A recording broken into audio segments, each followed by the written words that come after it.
Hi all, Sophia here with a quick content warning for this week's episode. While we do certainly have our usual shenanigans and tomfoolery, there is also some content in this episode that may be disturbing to some viewers. For a more specific breakdown of what is contained in the episode, please see the content warnings in the show notes and description. Got it? Good? Great. Proceed with caution and enjoy. Welcome to the Planescape, where good and evil clash, where law and order maintain their delicate balance, the battleground for gods and monsters. Many heroes have written their legends in the stars of the astral sea, but these are not their stories. The Per Aspera and her crew, Kyana, Finbar, Virla, and Dani, may not be the stuff of legends yet, but they're definitely rolling with difficulty.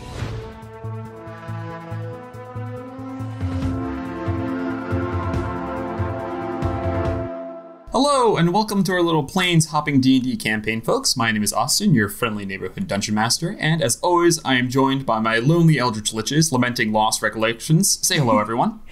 You have to stop doing that. What did my brain fully didn't just process any word you just said. Like, it all just turned into one sludge of sound. I can't even be upset. I don't know what you just said. No, I got it. I will be repeating it. hit skip backwards if you missed it. No, boy. Right. Oh, hello. And yes, anyway, hello everyone. Welcome to back for another episode. Very excited to have you back. Before we get started, as the past episodes this season, we have a little housekeeping to take care of. So I'll throw it over to Sophia. Gonna catch that pop fly out here in the outfield. Don't do that. You can't not do that to my bit if we get to suffer through your bit every time, okay? This is equivalent exchange, baby. No, they're different. I can't explain it, but they're different. Unroll that scroll, open it on up, and read to you a little bit about our sponsor for this adventure, World Anvil. Is that still a baseball reference? World Anvil is the sponsor of this adventure, and they are a browser-based world-building tool designed to help you. Yes, you, the creator, write and world build, all while keeping your work organized and in one place. World maps, calendars, customizable wikis, visual timelines, and more let you decide how best to build your world. And when you're ready to write, look no further than the built-in word processor. You can write your prose directly in World Anvil to keep every step of the process in one place. Thank you, Noir, for the little clap. Little gulp clap for getting word processor right. Wow. One out of four, like baby. Layout, no less. Yes, we all know TTRPGs are all about the power of friendship, and with real-time collaboration, you can work with your players or other creators on the same project at the same time. Finally, tell them about the whiteboard. A way to make sure you and your DM can properly execute your tragic backstory. And if that little nice segue from Noir, who did not let me get through my copy, but it's okay. It's fine. Sorry. As he mentioned, there's whiteboards. They're a new feature that World Anvil recently rolled out. God damn! Rolled out, yes! Hey, take a sip. We're breaking all the rules this week. It's a visual canvas feature that allows creators to freely draw out their ideas, adding diagrams, flowcharts, mood boards, and more. If you're a visual creator, this feature is perfect for you. You can chart out character arcs, storyboard key scenes, doodle your beloved pet robo-cat stealing snacks from the party chef, or whatever else you need to help make the story you see in your mind come to life. Nice. Have I piqued your interest? Of course I have. That was a flawless sales pitch, and it only gets better. Because for our listeners, World Anvil is offering a special discount. Just use code PLUG at checkout for 40% off a yearly membership. That's code PLUG at checkout for 40% off a yearly membership. Thank you, World Anvil, for sponsoring this adventure. And thank you to my party members for making that so much more painful than it needed to be. So I'm going to really fan the flames on that dumpster fire. I thought the sales pitch was getting better because it was ending. Oh. Sorry. Ouch. I'm going to roll that read back up. Throw the ball back to Austin's side of the field. No. Run on in home. We're not going to continue until you say no. Is the ball normal. attached to like a fishing pole or something? And that's the This metaphor is getting more mixed all the time. That's okay. That's world building, baby. Hey, Wally, you conscious over there? Yeah. In case you guys thought he was only the adult of the group in game. Thank you. Thank you to our producer, Sophia. And thank you, World Anvil. Thank you. We greatly appreciate your support. And we hope that you continue to support us even after these episodes come out and you hear what went down. Okay, so with no other announcements, and hopefully no more tomfoolery from everyone else. Tomfoolery Tomfoolery is with 80% of the draw. Didn't say anything about shenanigans. Without any further ado, let's return to the adventures of the crew of the Per Aspera when last we left our heroes. You had just returned from a fun bounty hunting mission, but one for the side of the light, so to speak, retrieving a monarch, royalty, for the Peaceful Kingdoms, a job that was brought to you by none other than Cressida. Fount was able to track you back down again, and after, cool adventure, you explored a pyramid that used to be a ship on the Astral Sea. What's up with that? And then there were ghosts that weren't ghosts. Lots of mysteries to solve. You encountered Stranger, maybe my favorite NPC so far. And He's yeah, a wacky folk. rescued the queen. You find yourselves, after a little bit of travel, back in Sigil.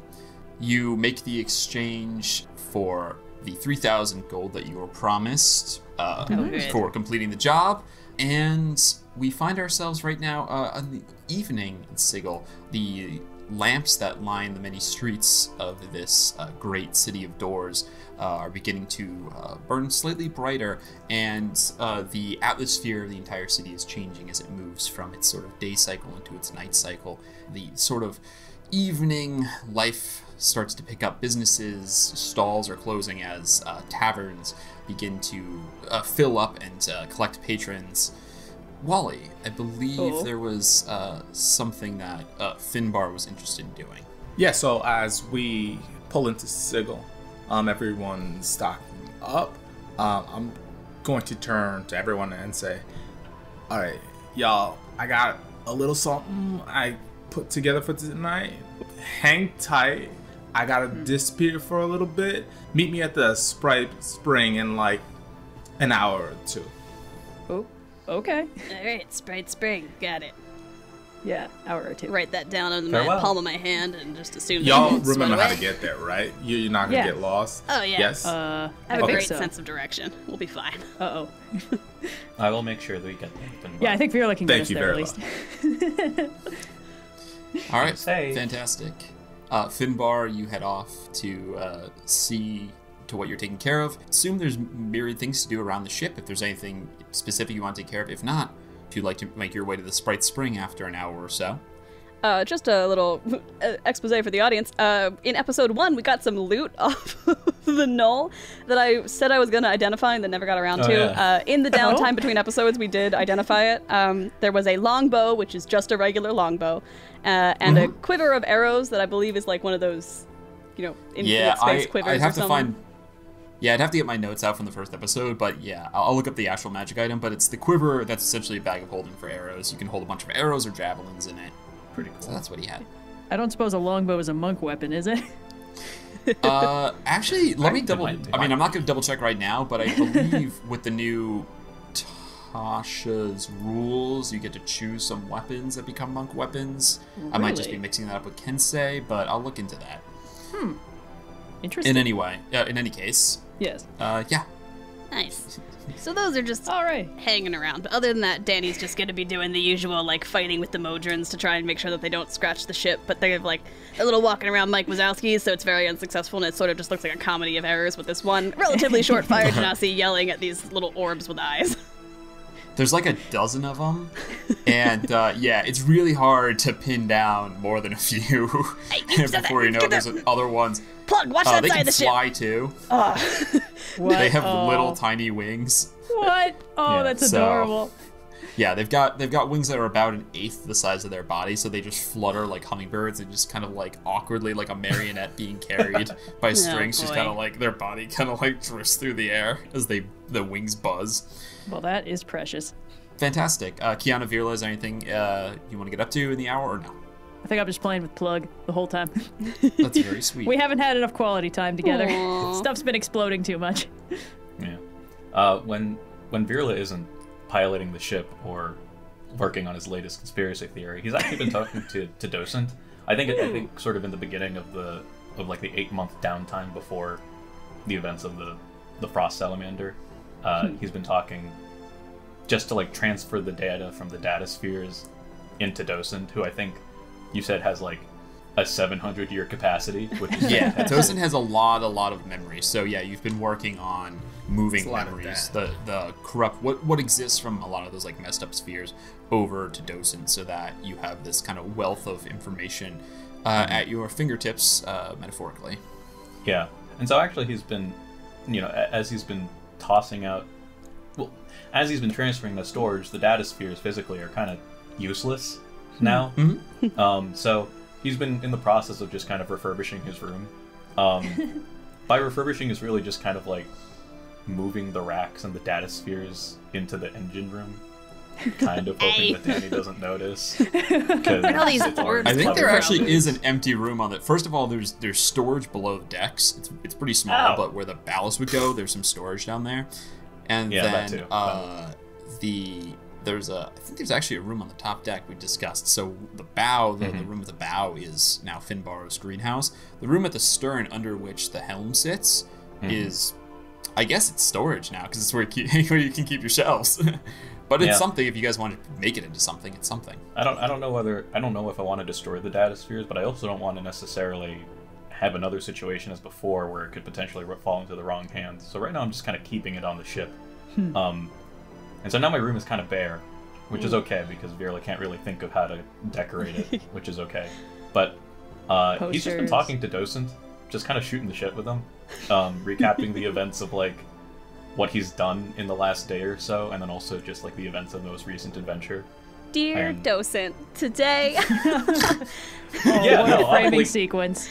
Not as blatant as that, but yeah, he's just sort of like I literally imagine him just sort of like standing where his, I guess, charging station is, where he kind of just goes into a tranquil stasis. Virla's going through his like early 2000s kind of, like, teenage girl coming of age movie moment. He's gonna be putting posters up on the Dear wall. Dear Docent, I can see the poster in my head.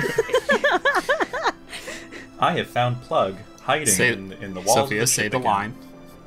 What, dear? Oh, I want that fan art on my desk. I would like that fan art on my desk by Monday. But yeah, no, that's basically what he's doing. Okay. Docent is a very good listener. Mostly what happens is you recount something, and then there's a beat, and he says, "Please continue." And it just goes on and on like that for a while. I imagine you can. Yeah, you can kind of soliloquy for a long time if you're so inclined. Oh, he does, very much so. But also, like, he gives opportunity for Docent to kind of give his own input. One thing that he was particularly interested about was the encounter with Stranger. I guess he would go and, like, ask Docent if I guess, kind of scrub the memory banks, or even ask Docent himself if he's encountered such a being before. And then, but he's not really interested in that. He's more interested in just kind of his deal. Because Stranger just seemed like he wanted someone to talk to, which Virla actually does kind of. He very much understands that, and so then I guess Virla would kind of want to engage in conversation with Docent and sort of probe its mind, if it has a mind, probe its mind and sort of what it thinks of the whole situation. Docent isn't really wise. Yeah. So Docent, the way I think of it is, Docent's more good at helping you come to conclusions than Docent is good at coming to conclusions itself.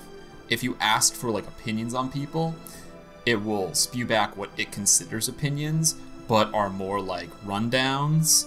Where if you're like, "What do you think of it?" It'll be like, "Indeed, it is of unknown origin, clearly possessed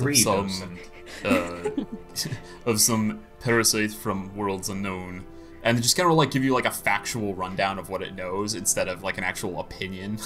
Yeah, I imagine it's like Iron Man 1, Iron Man 2 Jarvis before it like actually developed like any sort of personality. It's kind of just been like a, hey, this is, yeah. Even flatter than like Jarvis from Iron Man 1, I think. Yeah. There's like it's helpful, personable, helpful, and will try to engage with you on your terms. But if you try to get any kind of like wisdom out of it, anything other than like raw data, it'll respond with something that's not what you're looking for. You know, Honestly, he's like you're fine like, with how did you feel, and it'll describe like its system calibrations at the time. Docent, you are funny. This is the first time I have ever received a description of that nature. There is a first time for everything, Docent. I have since learned that multiple times over. Oh boy, this is cute. And then I Curious. guess he'll just... The implications he'll just- of a first time for all possible events must be contemplated. I feel like I'm watching like a ventriloquist act. Yeah. Except you could I only guess- hear one side of it, so Yeah. it's the worst Well, ventriloquist that's the act thing, in the because, world. I guess nominally, as per written, Docent only communicates with Virila telepathically. But I think there Yeah. have been a couple instances where either other people from the crew would ask Docent, or Docent would just list something out loud and the crew could hear it. I guess we can wave that off as Virila kind of being the messenger go-between, and we just didn't really play through that, but... I wonder if I can hear Docent if I mind link with you. Ooh. We can test that later. Yeah. But he'll just do Alright, that yeah. until someone picks him up and just says, hey, we're going.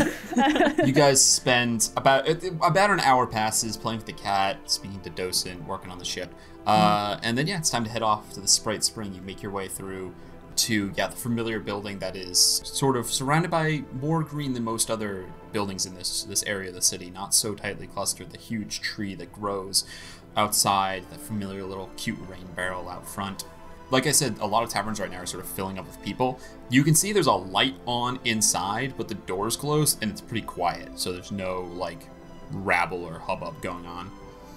Does it sound really old saying rabble and hubbub? What are those damn kids up to? Bunch of whippersnappers.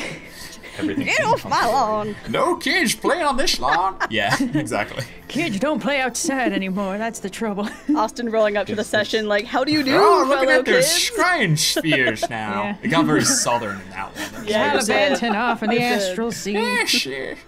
Yeah, what would you like to do? Go Is it inside? is it Yeah. suspicious that the door is closed but the light is on? You guys go, open it up. You can hear like some like people and stuff. It's not like rowdy or anything, but there's some people. And you guys make your way through, if you remember, the room where you had your first fight together. It's Yeah. like, well, actually, one of your second or third fight, but the first day you were all together, you had the fight, with the brawl, omelets. and The omelet fight, yeah. Memories. exactly the omelet fight. Yeah. Make your way through the hallway into the big sort of like bar room. Finbar, what did they say? It doesn't seem to be open for like regular patrons. There's there's a banner hung up, balloons everywhere, paper plates. It's set up for a party. And as you guys walk in, Finbar is standing there with a giant grin on his face, and he says, "Oh, y'all made it. Just in time. I just finished setting up. I just wanted to put a little something together. It's been a year, give or take. The sea's a little weird since, all of us got together and made our way out onto the sea. And I wanted to do a little something to celebrate." You hear a Firbolg, who you might recognize from her being in Hunkiln, long red hair, braided, pokes her head out from the side room, and she goes, "Finbar, is this where we're supposed to come out in surprise?" You see, she turns to something in the room, and then a bunch of people come out of the side door, and surprise! There's a whole bunch of stuff. Aw. There's fewer than a dozen, but it's not fills out the room pretty well. There's some familiar faces. Taking up the most space, of course, is Lula and Cressida. The massive spider form squeezes through the door. And the last. stranger? And the stranger. Lula, With her newborn? Lula No? screeches through, and Cressida is there. You see a Gitzerai, the thin facial way. hair Yes. and robes of Enoch. Is here. Of course, Sidonie and Peace Blossom, who work, are currently here. Sidonie is clearly just taken a break from the kitchen. She's got apron and like everything on. There's like flour smeared across her face a little bit. Peace Blossom's just hovering above the bar like he does. There's a dwarf, an Azer. beard tied up nice in an attempt to look presentable. Zax is joined by a fire genasi who you recognize, Dani, the sort of, how do I describe it? The Chalamet Holland boyish good looks school, long hair, kind of longish, I should say like medium-ish hair, dressed kind of up, but also in the same Zax style of like, I'm like, a working person, but this is, I put on like my nicest, least ash coated shirt for this occasion. This is Roy, right? Who no, I would not describe Otto as having boyish good looks. Otto, I believe Otto was Finbar previously says, described by Austin as being like Giles and Buffy. Otto to come. I tried to get Otto to come, but he ain't leaving the heap anytime soon. Otto's big secret is that he's really agoraphobic, and he probably won't leave the City of Brass unless you force him to. You see Roy pipes up. He says, yes, first off, hi, good to see you again. Gives Dani a hug, says, it's good to meet all of you. Otto's described you, and I'm sure done none of you justice at all. I'm sure you're all very nice people. What? He did send a message to say that you've been slacking off too much, and so to come by soon, which, so he sends his best. Sadie and Marnie, too, said to say hello. They were too busy to come. Mandy had no comment one way or the other on the situation. That sounds about right for them, yeah. He laughs and gives another hug. Zax walks up and gives a Zax. And then turns away and walks to go get a drink at the bar. Yay! That's the most heartfelt thing he's ever said to me. Yeah, they all come around and say hello to everyone. Yeah, is there anything?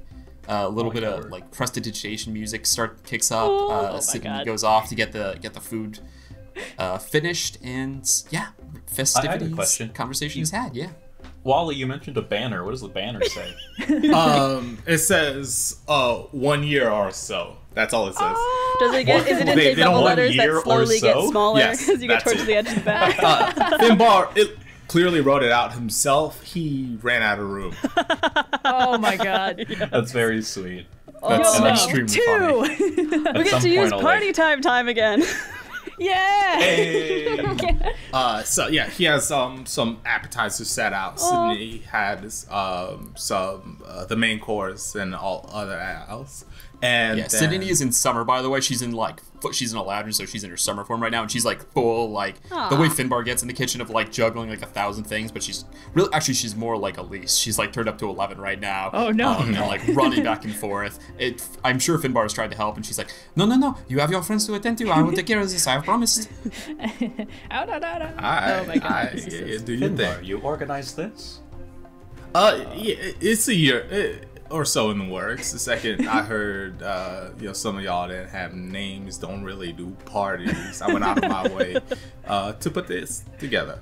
So, this is a huge step up from the last party we were at. Birthday now. I didn't even know about Elise's party. So, she kind of beat me to the punch. But this is gonna be a lot more fun because I got an extra special surprise at the end. What? Oh boy. Well, don't tell Elise, but I already like this party way more. The Firbolg, who's named Neve, by the way, walks up. When you say that, she goes, "Oh, is it time for the special surprise?" Or I heard you say that. It's been a long day. Relax, drink, eat. Yeah, man. Right. Yeah. I see. Okay, I got it. She gives you the least subtle wink in the world, and then goes off to talk to people. You guys kind of talk. Catch up. Cressida gives like a jestful long time no see sort of situation. You guys just got paid, and she told you that it all went well. Perfect. That's good. So, but she goes to talk to you guys again, and she says, I actually went back because it was requested. I wanted to get you guys your money and not keep you waiting, but I went back, and you guys missed it. If you're a fan of parties, there was a whole kingdom through a party. It was pretty nuts. But the parties out there, I don't know. They seem a little uptight.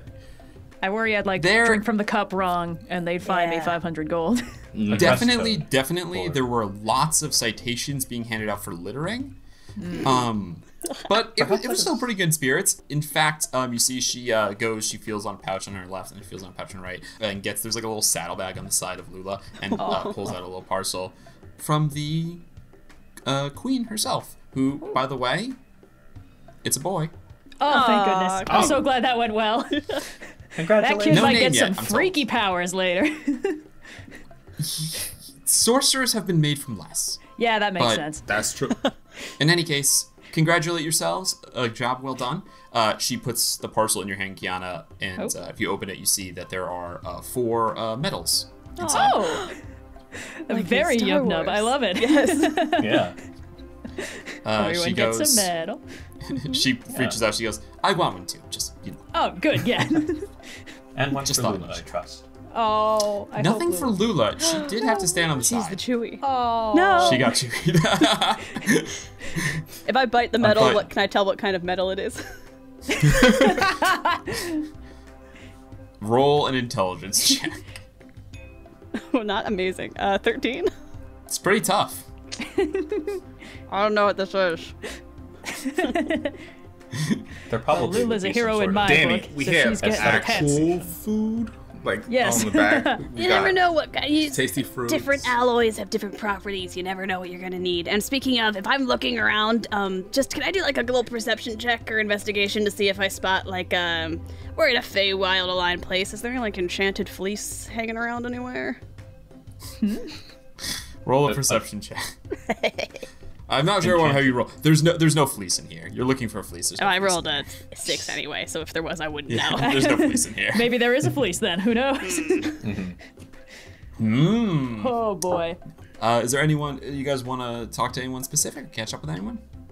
I would just like to go offer my condolences to Zax and No, Roy about yeah, I know. Oh god. 8 months too late. 8 months too but late. Again. Yeah, Zax makes a pretty like it when you mention it, it takes a pretty hard kind of face. Give him a little pat Roy on the puts a back. hand on their shoulder, squeezes it, and says, "Yeah, you know, it was tough to hear. We're all street kids. It's not the first time we lost a friend. You know, in some ways, it's comforting to at least have an answer. You know, lots of times you don't get closure on it in any way. So, I certainly but yeah, understand that. it's been a different energy ever since then. But yeah, that's brass. It's always changing, you know." Yes. Well, I want to go around and make small talk with all these people because I actually know and like them, unlike the last party. Yeah. Beast Blossom pours whatever drink you guys are interested in. Yeah. Neve if you talk to Neve is pretty like spacey, but she just likes hearing any stories you have to offer. Enoch is around if you want to talk to him. He's sort of just like observing the whole party. I actually want to talk to him about the weird pyramid spaceship and if he knows anything about like where it's from, who made it, what was up with the ghosts on it, or the whatever they were. And also sure, catch yeah. up and ask about the recently displaced monk tribe that they inherited. Oh yeah. Oh yes, We I wanna also how want to they check do. in with the rest of the squad, but like this part, Yeah. this is a little fresher in my mind. But like I assume they're taking good care of the fam, but you know. Yeah. Yeah, you guys go and inquire. Yeah, you can totally ask about other stuff, but to begin with, yeah, inquire about the monks. Things are going well. They are, to my observation, I wouldn't presume to speak for them, but they each seem happy, and of course they're all free to leave if they want. We'd never keep them there. They are of strong will and highly trained, as I'm sure you know yourself, Kyana. Oh, yeah. And Oh, yeah. Currently, I think most of them are interested in studying the aspects of chaos in Limbo and learning to mold it with your mind. It's a technique that takes considerable practice, but I think with time, those interested will get it. Yeah, I mean, you got all the good students, the ones that are actually diligent and can focus when you put a task in front of them. So they'll do great. Well, there's many learning styles amongst them. We would never presume to try to fit all of them into the same hole, but That seems appropriate for chaos. that is to say, Ione did leave several months ago. Really? She claimed she wanted to find her own way. I know that she found a ride, so to speak. She was a shift to Sigil, and I'm not sure where she went from here. I've not had contact with her in the last 4 or so months, but Well, we'll keep she an eye out. seemed confident about her decision. Well, that makes sense. Neither hope she's burdened okay. nor uncertain. She was whether she was happy or sad, I would not presume to say for her, but Well, that's always a little hard she to tell with seemed Ione. sure. That's good. I'll keep an eye out. I hope she's okay. It's a complicated world out there, but It's a big world, but yeah. I have faith that you might see each other again. Such things do often come to pass. I hope so. Okay, what about the pyramid? Yeah. Oh yes. Yeah, okay. Fearless, I like, assume you just kind of slides like you info dump about the pyramid, what happened. Yeah, I'm fully glossing over the Eldritch Lich. I cannot imagine how frustrated Virla must be about that. But I'm just like, yeah, it was a weird tentacle guy, but the ship, and there were like people and like ghosts. Curious. I'm not a sage. Perhaps there are some others among my Rockma who might know better. I've not heard of, a ghost like being upon the astral scene was not a petitioner's soul. No, I tried to reach out, and all I got was a feeling. Like it wasn't a mind; it was just an emotion. Emotion without a soul. I'm curious. I've never heard of such a thing, but perhaps there is someone who has. There are many great sages in the Planescape. You should seek out someone more versed in such things than myself. Though, of course, I'm happy to lend whatever aid I can. No, yeah, You've I been will. a great boon to myself and many of the Githzerai who have met you. Are very impressed with the monks and you by extension. So Well, thanks. I mean, I would have never been able to handle figuring out what to do with the rest of my monks without you guys. So, I mean, I really can't stress enough how grateful I am that you took them all in. So no burden should be placed upon a single person like that. Feel no shame in needing to ask others for help. This is why we fight in Rockmas. yeah, I've learned something similar. Looking fondly He looks and over your smiles. groups of friends, one of whom is like Yeah. chugging hot sauce in the corner, the other of whom is furiously taking notes on your Yeah. conversation. Still chewing on the metal, trying to figure out what it is. It's like, yeah, I'm really lucky. There's something about the thought of looking at someone chewing at metal and saying you're very lucky. It really, I don't know, it really struck to the core of my humor. Yes, like that, but Oh my God. unironically, genuinely very touched. At the Awesome. spot.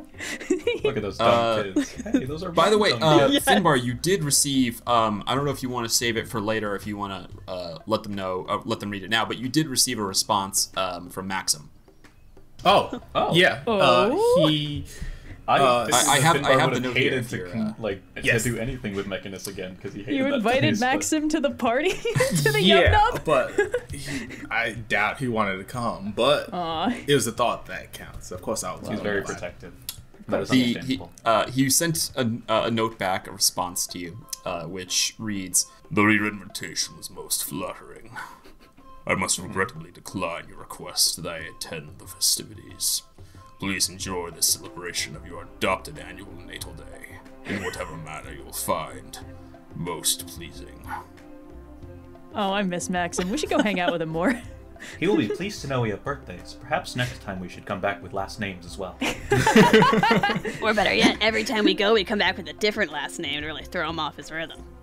Oh, yeah, that one. I think that is actually, I believe that actually speaks to the core of why he asked for names in the first place, so that's not a bad idea. Huh? Genius. All right. What's a good last name? Like, how does one construct one? You're Kyana Solo. Stop that. That's the opposite of my arc. Blew up my mic on that one. Yeah, I'm looking at the spike in my recording like, oh god. Oh, boy. Oh my god, yeah. Yeah, Roy's happy to catch up and like Yeah, catch up with my brass boys. Hey, oh. Yeah, really you for leaving. I'm sorry, just an album cover flashed in my mind. This is an a audio Pieces only to Men spot. cover, but Sophia it's just Sophia did flash some sort of sign Yeah. when she said brass boys. Oh man. Yeah. Yeah. I'll make sure they're aware that there's hot sauce available at this establishment for spicing up anything that is not up to the specs of the City of Brass. Actually, Fantastic. Finbar went out of his way to get a snack specifically for fire genasi. There's a little fruit called fire fruit, and it's from the plane of fire. Only people with fire resistance can eat it. You have to quickly, it's slightly on fire. You have to blow it out and eat it immediately. Otherwise, the fruit goes bad, but apparently it's pretty sweet. There's a whole stack of them just for Dani. On fire. Thank you. Yo, Kyana, try this. And I'll pass it. I'll eat it. Yeah. What happens? I'll try one. Yeah. Take it. Con save. Yeah, I figured. I do not have fire resistance. All right. Constitution save. I'll do one too. 7. Oh, no. Yeah. Ooh, natural 19. Oh, nice work. Oh, you make it, Virla. 7. Yeah, you're poisoned for an hour. Oh God, what does that do? You have a disadvantage on ability checks and attack rolls, I think. Yes. Oh, hilarious. And yeah, you're just crying. It's good, right? It's like really sweet. It's got like a really interesting flavor. Just Just not make it a pouring tradition. out. Eat something spicy every time you enter this establishment. Well, it's tradition at this point. Yeah. Yes.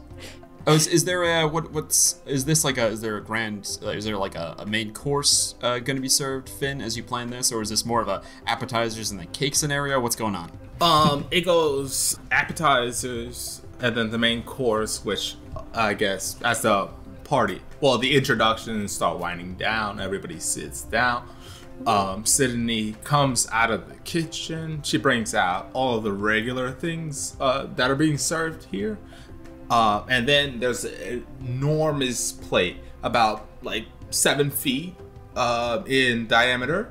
You guys would have seen this plate in the Feywilds. This is known as the Hunt Kill mess plate. And it's just a hodgepodge of every dish native to Hunt Kill. And it's Finbar's specialty. Oh my Yes. goodness. Oh, somehow I think it's like better than the last time. I have no memory This is of this. like the food at the party was What like a new and fancy. inventive This dish is you like present. this is like home cooking. So like Aw. it's good. It doesn't look all that great, but it tastes It's fantastic. all about the flavor. Yeah. I guess I wouldn't remember any of. I was gonna ask if I recognized any of the furbolgs from the traps, but I guess I wouldn't remember if any of them were the ones who had to set the You traps. just introduce yourself for the first time. Hi, I'm Dani. It's nice to Dani meet you. has never had this food ever. We've met Huh? twice actually. Yeah.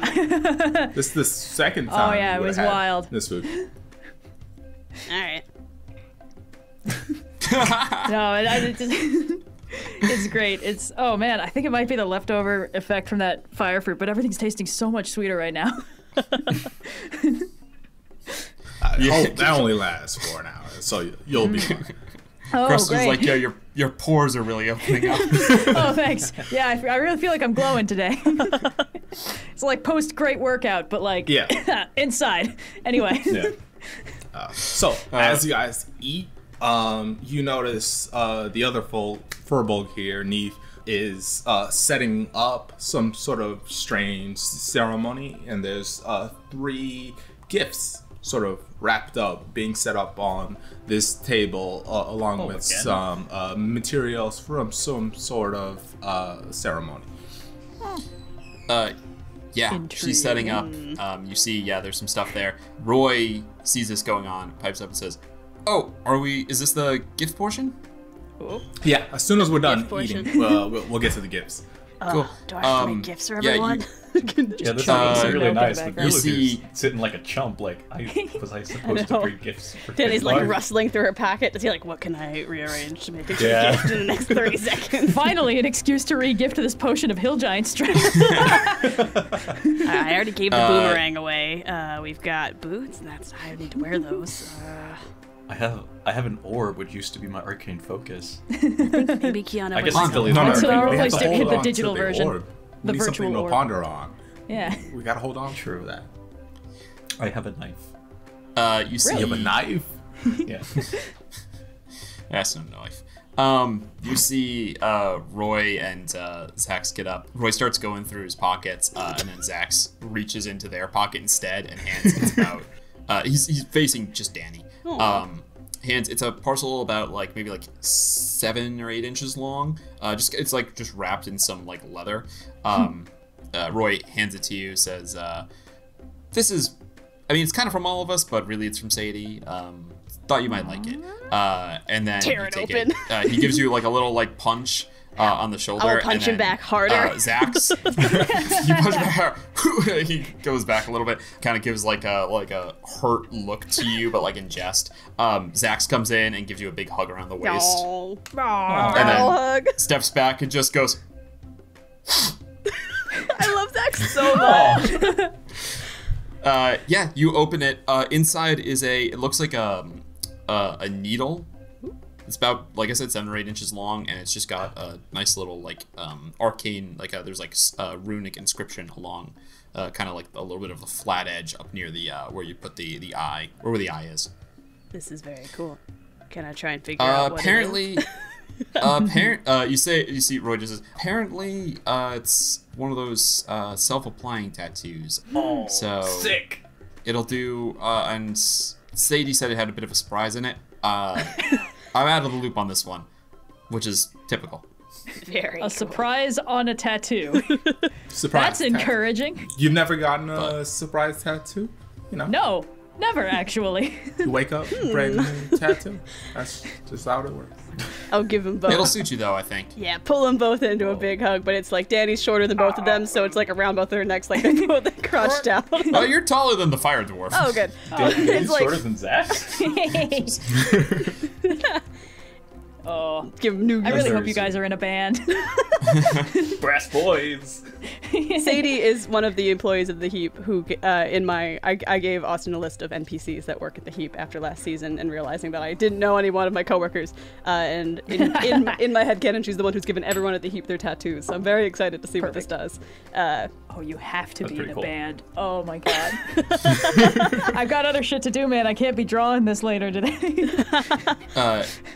Enoch sort of clears his throat. Oh, God. Stands up, says, it is not custom among Gitzerai to bequeath physical gifts to people, as in Limbo we are able to simply conjure whatever it is we wish to have in front of us with a thought. However, I know it is tradition among many cultures, so consider this a material gift from myself to all of you. He looks and then goes to Virla, who's closest, and reaches out, and as you take it, you see it's a tuning fork. Ooh. Ah. Is it a tuning fork to Limbo? Should you wish to visit us in Limbo, Whoa! you need merely apply this to the Per Aspera. That is a Hell pretty yeah. big sign of trust. Oh, baby. Hot Well, diggity. To be fair, it's Limbo. Not a lot of people want to It will go not there. get you inside of the adamantine citadels, Okay, alright.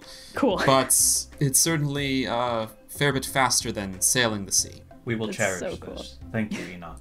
Thank you. You see, Cressida stands up, looks at you guys and goes, I already gave you your gift of the medals, so I'm just No, getting yeah, it's another fantastic. drink. Yeah, do it. Just Yeah. walk- Nice. Can walk you get me past. milk while you're up there? It's pretty bad. Thank you. yeah. She goes Milk, back we with need milk. Aw. Neve turns to Finbar, says, we're ready when you are.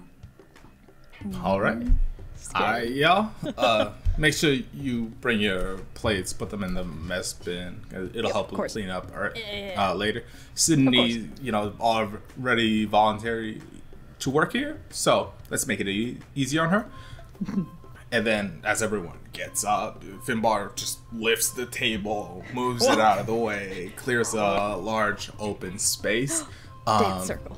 Neve takes her position at the altar or the table and says, Getting married, guys. I have her dedication here. "All right, yeah, go ahead, go for it." You see she takes out, there's spread across, you see there's symbols of harvest, a scythe and grain. There's also a symbol of the wilds, which is a collection of oak leaves, massive ones, like bigger than your head, massive oak leaves, and some acorns and things. She spreads her arms and she says, "We all gather here today to recognize the celebration of landmarks in our lives. They come in many forms, and, like names, the ones we choose to imbue with importance to ourselves are the most important. We of Fairy," she looks over at Finbar, "know that time is fickle. We should enjoy these moments when they come and arrive on our side. May Sylvanas guide you through the wilderness, and may Shantia bless you with comfortable growth." And she's going to perform the ceremony spell. Finbar, you wanted the coming of age one, right? Yes. Yeah. Yes. So. Actually, it was our birthday. You see, she performs. Yeah, she's literally blessing this as an important day for all of you. She spreads. Each of you feel sort of warmth, and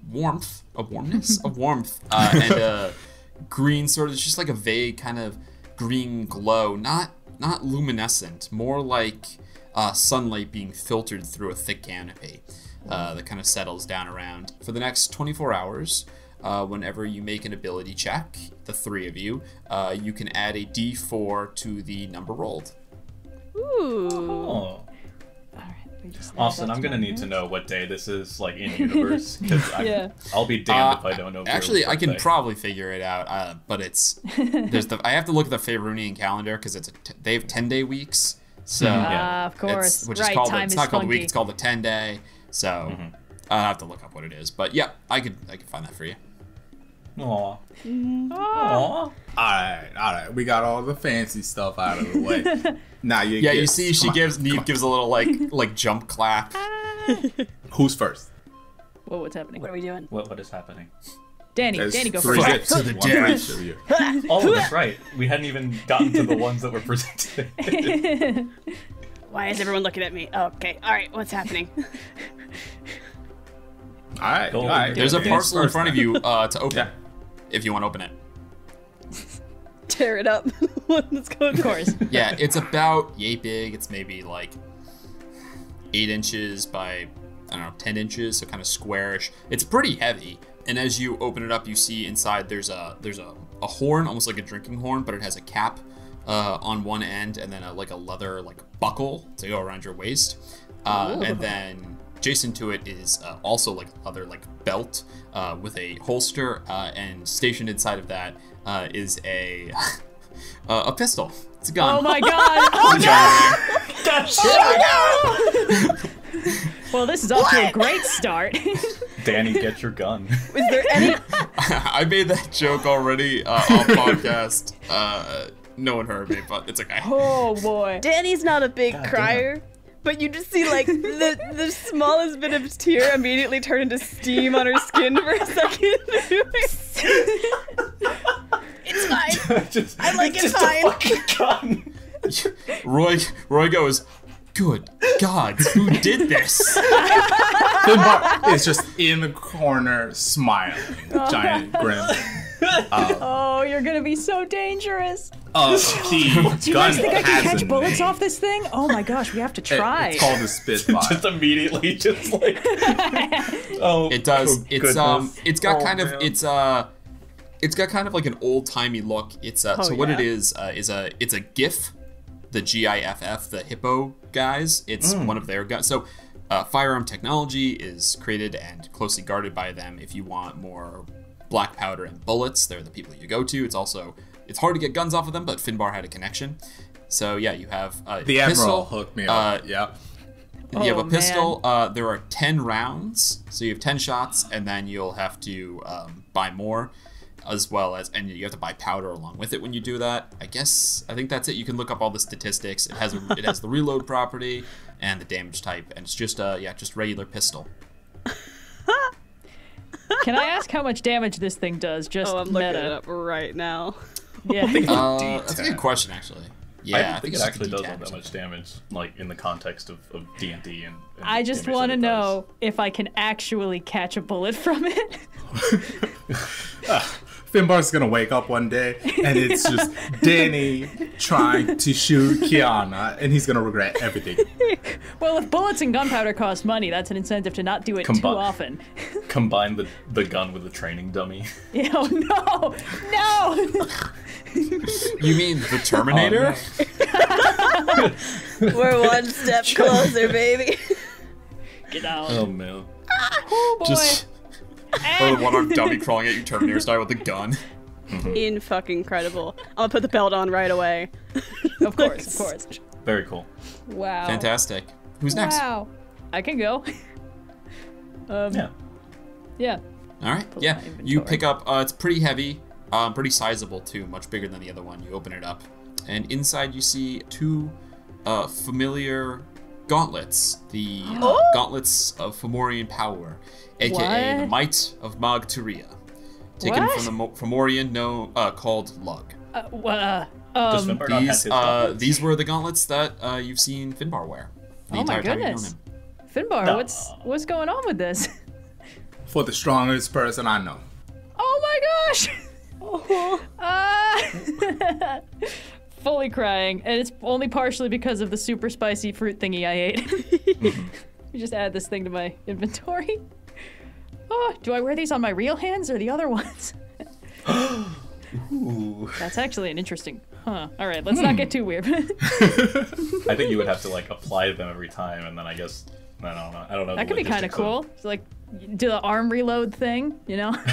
Well, technically, they're like magic items, so they would resize themselves. Well, so they fit. Yeah, when you attune to them, they're too big for your arms. When you attune to them, they'll shrink down to fit your wrists, and they fantastic. bolster physical strength. And your astral form is entirely the strength of your will, your wisdom. So, but it will make your body as strong as your wisdom. Your strength Hey! literally as high as your Ooh. wisdom, which is not That's- shabby. Pretty good, yeah. All right, let's.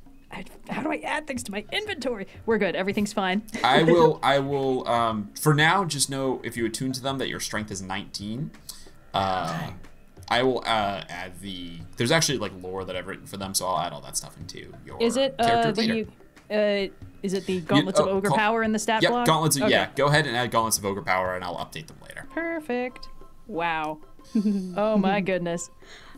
I suppose I am last. Yes. And I'll there's go no and, gift for Via. No. You That's pick up okay. the smallest and lightest of them all. It's Ooh. pretty soft and malleable, actually. I will very delicately, like, not to rip any of the paper or the wrapping, because Virla fully intends to just keep every bit of this. So, Like Baymax Yeah, put he'll- like culling the tape, Yeah. just very slow and deliberate. yeah, just like he wants to. This is also just kind of how I personally do. I want to keep the wrapping paper. So Reuse, reduce, recycle, Yeah. you know? what do I get? What did you get? What did you get? What does it look? It's kind of looks like a stereotypical wizard's hat, unless you sought out a special one, right? Yes. Yeah, it's so a stereotypical. it's sort of like the inside is adorned with like the night sky in constellations, but on the top half it's like it's a matte royal blue. Oh. I will need. Very Sorcerer's Apprentice. Yeah, it's a. I will need an appropriate it's a robe to wizard's go with hat. this. Specifically, it's the item you're looking for is a hat of wizardry. Oh my gosh. Yeah, perfect. Really, you can and it borrow my allows- starry shawl thingy, and I think it'll match really well. Put it on, Just put it on! Yeah. Before we get you a proper robe. I'll put the hat on and also take Kyana's shawl, but I fully intend to get another robe that would like match this, and I want to complete this getup, just full Final Fantasy mode. Yeah. All right, Danny, we Uh, also need you to get a starry outfit too, because at this point, like, we're 2 out of 4, and Finbar can do the constellation thingy, so he works with the aesthetic. I'm a walking Thank you, star. Finbar. Oh, of course, yeah. You're bringing the star power all by yourself. Also, these gauntlets are crazy. Can I pick you up? Like, would that be weird? Yes! Ha! It's so weird having my Fantastic. normal arms be I can able try to do to this. cast a cantrip that I don't know. Yep. Oh! Hell yeah! Finally, so someone with wild. prestidigitation in this party. Yeah. We Every just time got, if Virla has a cantrip, he never seems to have it. Now he does.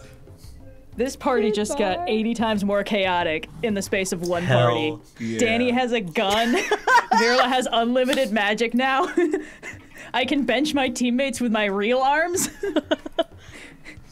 I will go and give Finbar a hug. big group hug Yes! time. Oh Everyone my god, in. Finbar gets all the hugs. Yes, group hug. Finbar gets Finbar, the you must astral tell arm us- hugs. You must tell us your birthday now. Yes. How far away is it? Did we miss it? Or how Oh, God, tell me we didn't far miss did we it. pass by it? That's the best part. Is today. Oh, Okay, here's the potion of hill giant strength I've been saving. I do find not something need better. this orb as a spellcasting focus. You may have it. Oh, I mean, y'all the best gift a hook could ask. So Okay, but if you had to pick It's the least I can a do. favorite animal, what would it be? Respectfully, shut the Uh-oh. fuck up. We could say the same about you. And yet you gave us Oh. gifts. favorite animal? Yeah. You said Dani? Yeah. Yes. Oh, you haven't even met Vera yet. It's okay. She's around. what? Vera, my pet, my What? pet wolf. Your pet Wolf? what? Another It's weird alright. little guy. We got enough pets on the ship. We don't need more. There was a wolf option the whole time. Danny's gonna I've been just duck used- into a corner somewhere under a table for a second and take one of the torches out of her inventory and flip her multi-tool so it's a knife and just try and carve a wolf into it. Oh no. Make a performance check. This is a straight roll for me. Oh no. I'm gonna add my flash of genius to it.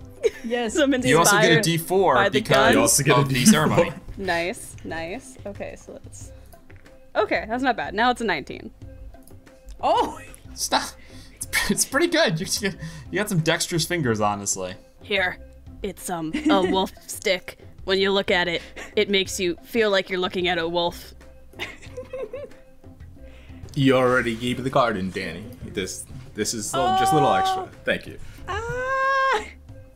This is so sweet and heartwarming. I'm terrified of what you're I going to know, throw I'm at like us in this the second half of the this whole episode. is just, oh, it's a birthday We're party. almost done.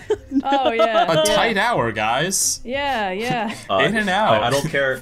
Austin, I don't care what you have planned for this. I'm going to will the next hour of this campaign or of this session into finding a gift for Finbar. Yeah. Shopping episode. Well, he has to sleep sometime, right? So we can just take that opportunity. Run Yeah. off. Yeah. It is starting to get later, actually, as you say this. The festivities have gone on for a while, but the tavern is open for you. However late you guys would like to see this through, that's how late the Sprite Spring's staying open tonight. Party. See, Yeah, Cressida we- is comes up to Finbar. She's like, I didn't know it was your birthday. Do you want me to buy you a drink? Peace Blossom behind the bar goes, it's an open bar. I don't know what you're talking about. All drinks are free. I gladly share a drink with you. Aww. Nice. Oh, She's really aggressive about it. She watches you to see when you put your tanker down and waits Yeah. for you to stop first before she puts it down. wow. Well, Finbar takes big gulps, so it's just like 3 gulps, it's done. Go ahead, make a Constitution check. Ooh, okay. I'm gonna throw my kept- D4 on this, right? 21. You take a drink, and yeah, you're a big dude. Take a drink. She's going, and then she coughs and spits up a bunch of it. She's trying to keep up with you. Put the tanker down. Whoa, slow down. You don't gotta try to out impress me. You done enough. Oh, God. Who said I'm trying to impress you? Okay. Normally, Another round. This is you don't know me, draw. This is how we drink. She Another takes round. another Keep 'em sip coming, and then coughs up on it again. Can I pick up Lola now? I gotta try. Oh, you might I- be able to. there's hold on. There's rules I'd like to see mechanically. Yes. Yes, tell me. Yes. Your carrying capacity is your strength score multiplied by 15. So that's 19 times 15? So 19 times. So basically, 20 times 15. 285 No, it's about pounds? 300, shouldn't it? Yeah, about 300 pounds. Yeah, because That's it's Oh, that's what times we 15 okay, so is- 2-8, yeah. Wait, with pounds the by gloves, Yep. Finbar could have carried 570. Yeah, I think perhaps. Oh, because Without Yeah, him, it's push- still at 420. So Oh, okay, Still you strong. can oh, you can push, drag, or lift. So Oh, that's no. how much you can carry around normally. Yeah. You can push, drag, or lift twice that. twice So- your total. Yeah, so Twice your 30 carrying times capacity. 19 instead Yeah. of 15 times. So yeah, almost 600 pounds you can just lift. So I can lift You can Lola? deadlift 600 pounds. Can I lift Lola? It's a bit of a struggle. That's It's okay. really more awkward than it is heavy. But I think Lola yeah, deserves to be carried like a puppy. I think it's what she needs. It's less of a Hercules lift and more of like you kind of get the abdomen and you kind of lift up and the legs are still dragging on the ground, but you're still holding the weight. That's okay. Oh my goodness. It makes a series of like satisfied clicks. Yes. Oh, that's all I needed. Austin, I need you right now to make me a series of satisfied clicks. Paint me an auditory picture. I can't hear it. Just I through assume your Discord, audio but I will picked it up, assume but that- Discord did not. My audio picked it up. It was somewhere adjacent to Perry the Platypus. Beautiful. Amazing. Oh my god. I'm no D. Bradley. This is Yeah, fantastic. Yeah, is there anything else that Yeah. you'd like to see too? At some point during the evening, Dani will gather the brass crew and be like, "All right, tell me, like, be completely honest. How pissed is Otto at us right now? Because it's been a while since we checked in." We should probably do a job for him, yeah. Yeah, might be nice. I mean, Roy kind of like scratches a little scruff on his chin. He says, "I mean, like on a scale of 1 to 10, it's a 9. On a scale of Otto's best to Otto's worst, then it's a little more middling. But it's a sliding scale with Otto. Yeah. You can't apply normal rules. His head is literally always smoking. So." Very true. And if you guys. But we do miss you. You should come back and visit. Yeah, I mean, you're holding down the fort without your expert mechanic. Okay, well, we don't need you that bad. Oh my god. All right, well, fuck you too, man. I'm glad to see that seeing the universe and broadening your horizons has not made you any more humble. Sorry, I need you to define humble for me. Oof. Yeah. If you how does your head fit through the small trap doors to get below decks? That's my question. If you're as good a mechanic as I am, you can just make the trapdoors bigger. It's very simple. It's actually an easy process. I've added a lot of trapdoors to the ship. Oh my goodness. And your crewmates feel positively about this. Yeah, I think so. Perfect. Okay. The number of times that I've only he not signals fallen. for another drink. The number of times that I've only not fallen because I've been sticking to the deck when the trapdoor falls is like 3 at this point. Yeah, you talk to and catch up with. Roy offers a toast for Egan. Yeah. For you guys and a drink. I'm sure it'll be fine. But whenever you want to swing by again, Otto will have something for you to do. So. Good. Yeah. And if you ever want to call us or anyone, I don't know, Sadie and Marnie probably be better at this, but, steal the sending stone from them and give us a call. I only check the voice messages once every, 2 weeks or so, but they're there, technically. Does Otto send that often? No, that's Also, why I don't check that often. And if he does, he'd just be angry, so I don't really want to listen to him. I mean, I could get this in it. He's a very, very deep sleeper. Really? It's spooky, honestly. Twice we got a cleric. We thought he was dead. I'm pretty sure Otto can't die. I'm pretty convinced that he's just gonna live I don't forever. think Otto can die, which scares me a lot. I know, right? We're gonna be working for him forever, right? Zax has been working for him forever as it is. I assume that we're just now in the same boat. Roy's like, yeah, I'm afraid that we might have signed something that, he's got all those devil friends. I'm afraid we signed something that maybe he owns our souls. I don't know. I guess it's better than what I'm we were only doing like before. 15% joking. Yeah, that's fine. I don't think Otto would make a good warlock patron because I feel like he'd charge for the for the cantrip. Oh, you want a new cantrip? I think Otto would make a 50 great gold. patron. He'd be such a jackass. Oh boy. Yeah. Yeah. Oh, so good. Oh man. There is a whole class of spells from Acquisitions Incorporated Yeah. that have gold cost to What? Yeah, you some have of to. these Yeah, you spells. have to. Yep. You have to pay like a licensing fee to use What? them when you use them. That's so hilarious. stupid. I love it. It's incredibly funny. Oh my god. Well, I think with that, does anyone have anything else they want to call for? Any scenes? I'm good to just party. Yeah, I'm just good. Just mingle until Yeah. Party. even. The night is late. People outside. You start to hear drunk people stumbling home, back through the docks to their ship. Like people who are in port, basically, like stumbling back to their ship for the night. And yeah, with that, Sydney shoos you out. Peace Blossom is like cantrip. Like they're like the plates are Beauty and the Beast style dancing off to get washed. And Sydney, shoo. You are, how do I say, quite inebriated. Please go home. Sleep well. I will clean it up. I will see you soon, please. Have a good night and right, Sydney, happy have a good birthday, night. Bye, Storm. thanks for the party and the birthday. It was my pleasure. You guys, my goodness. you guys stumble home arm in arm. I mean, question: did you guys drink and how much? Oh yeah, got toasted. Yeah. Okay. Finbar. I assume Dani, Mostly Finbar, milk. mostly I'm actually milk. pretty Okay. chill. I don't drink all that much.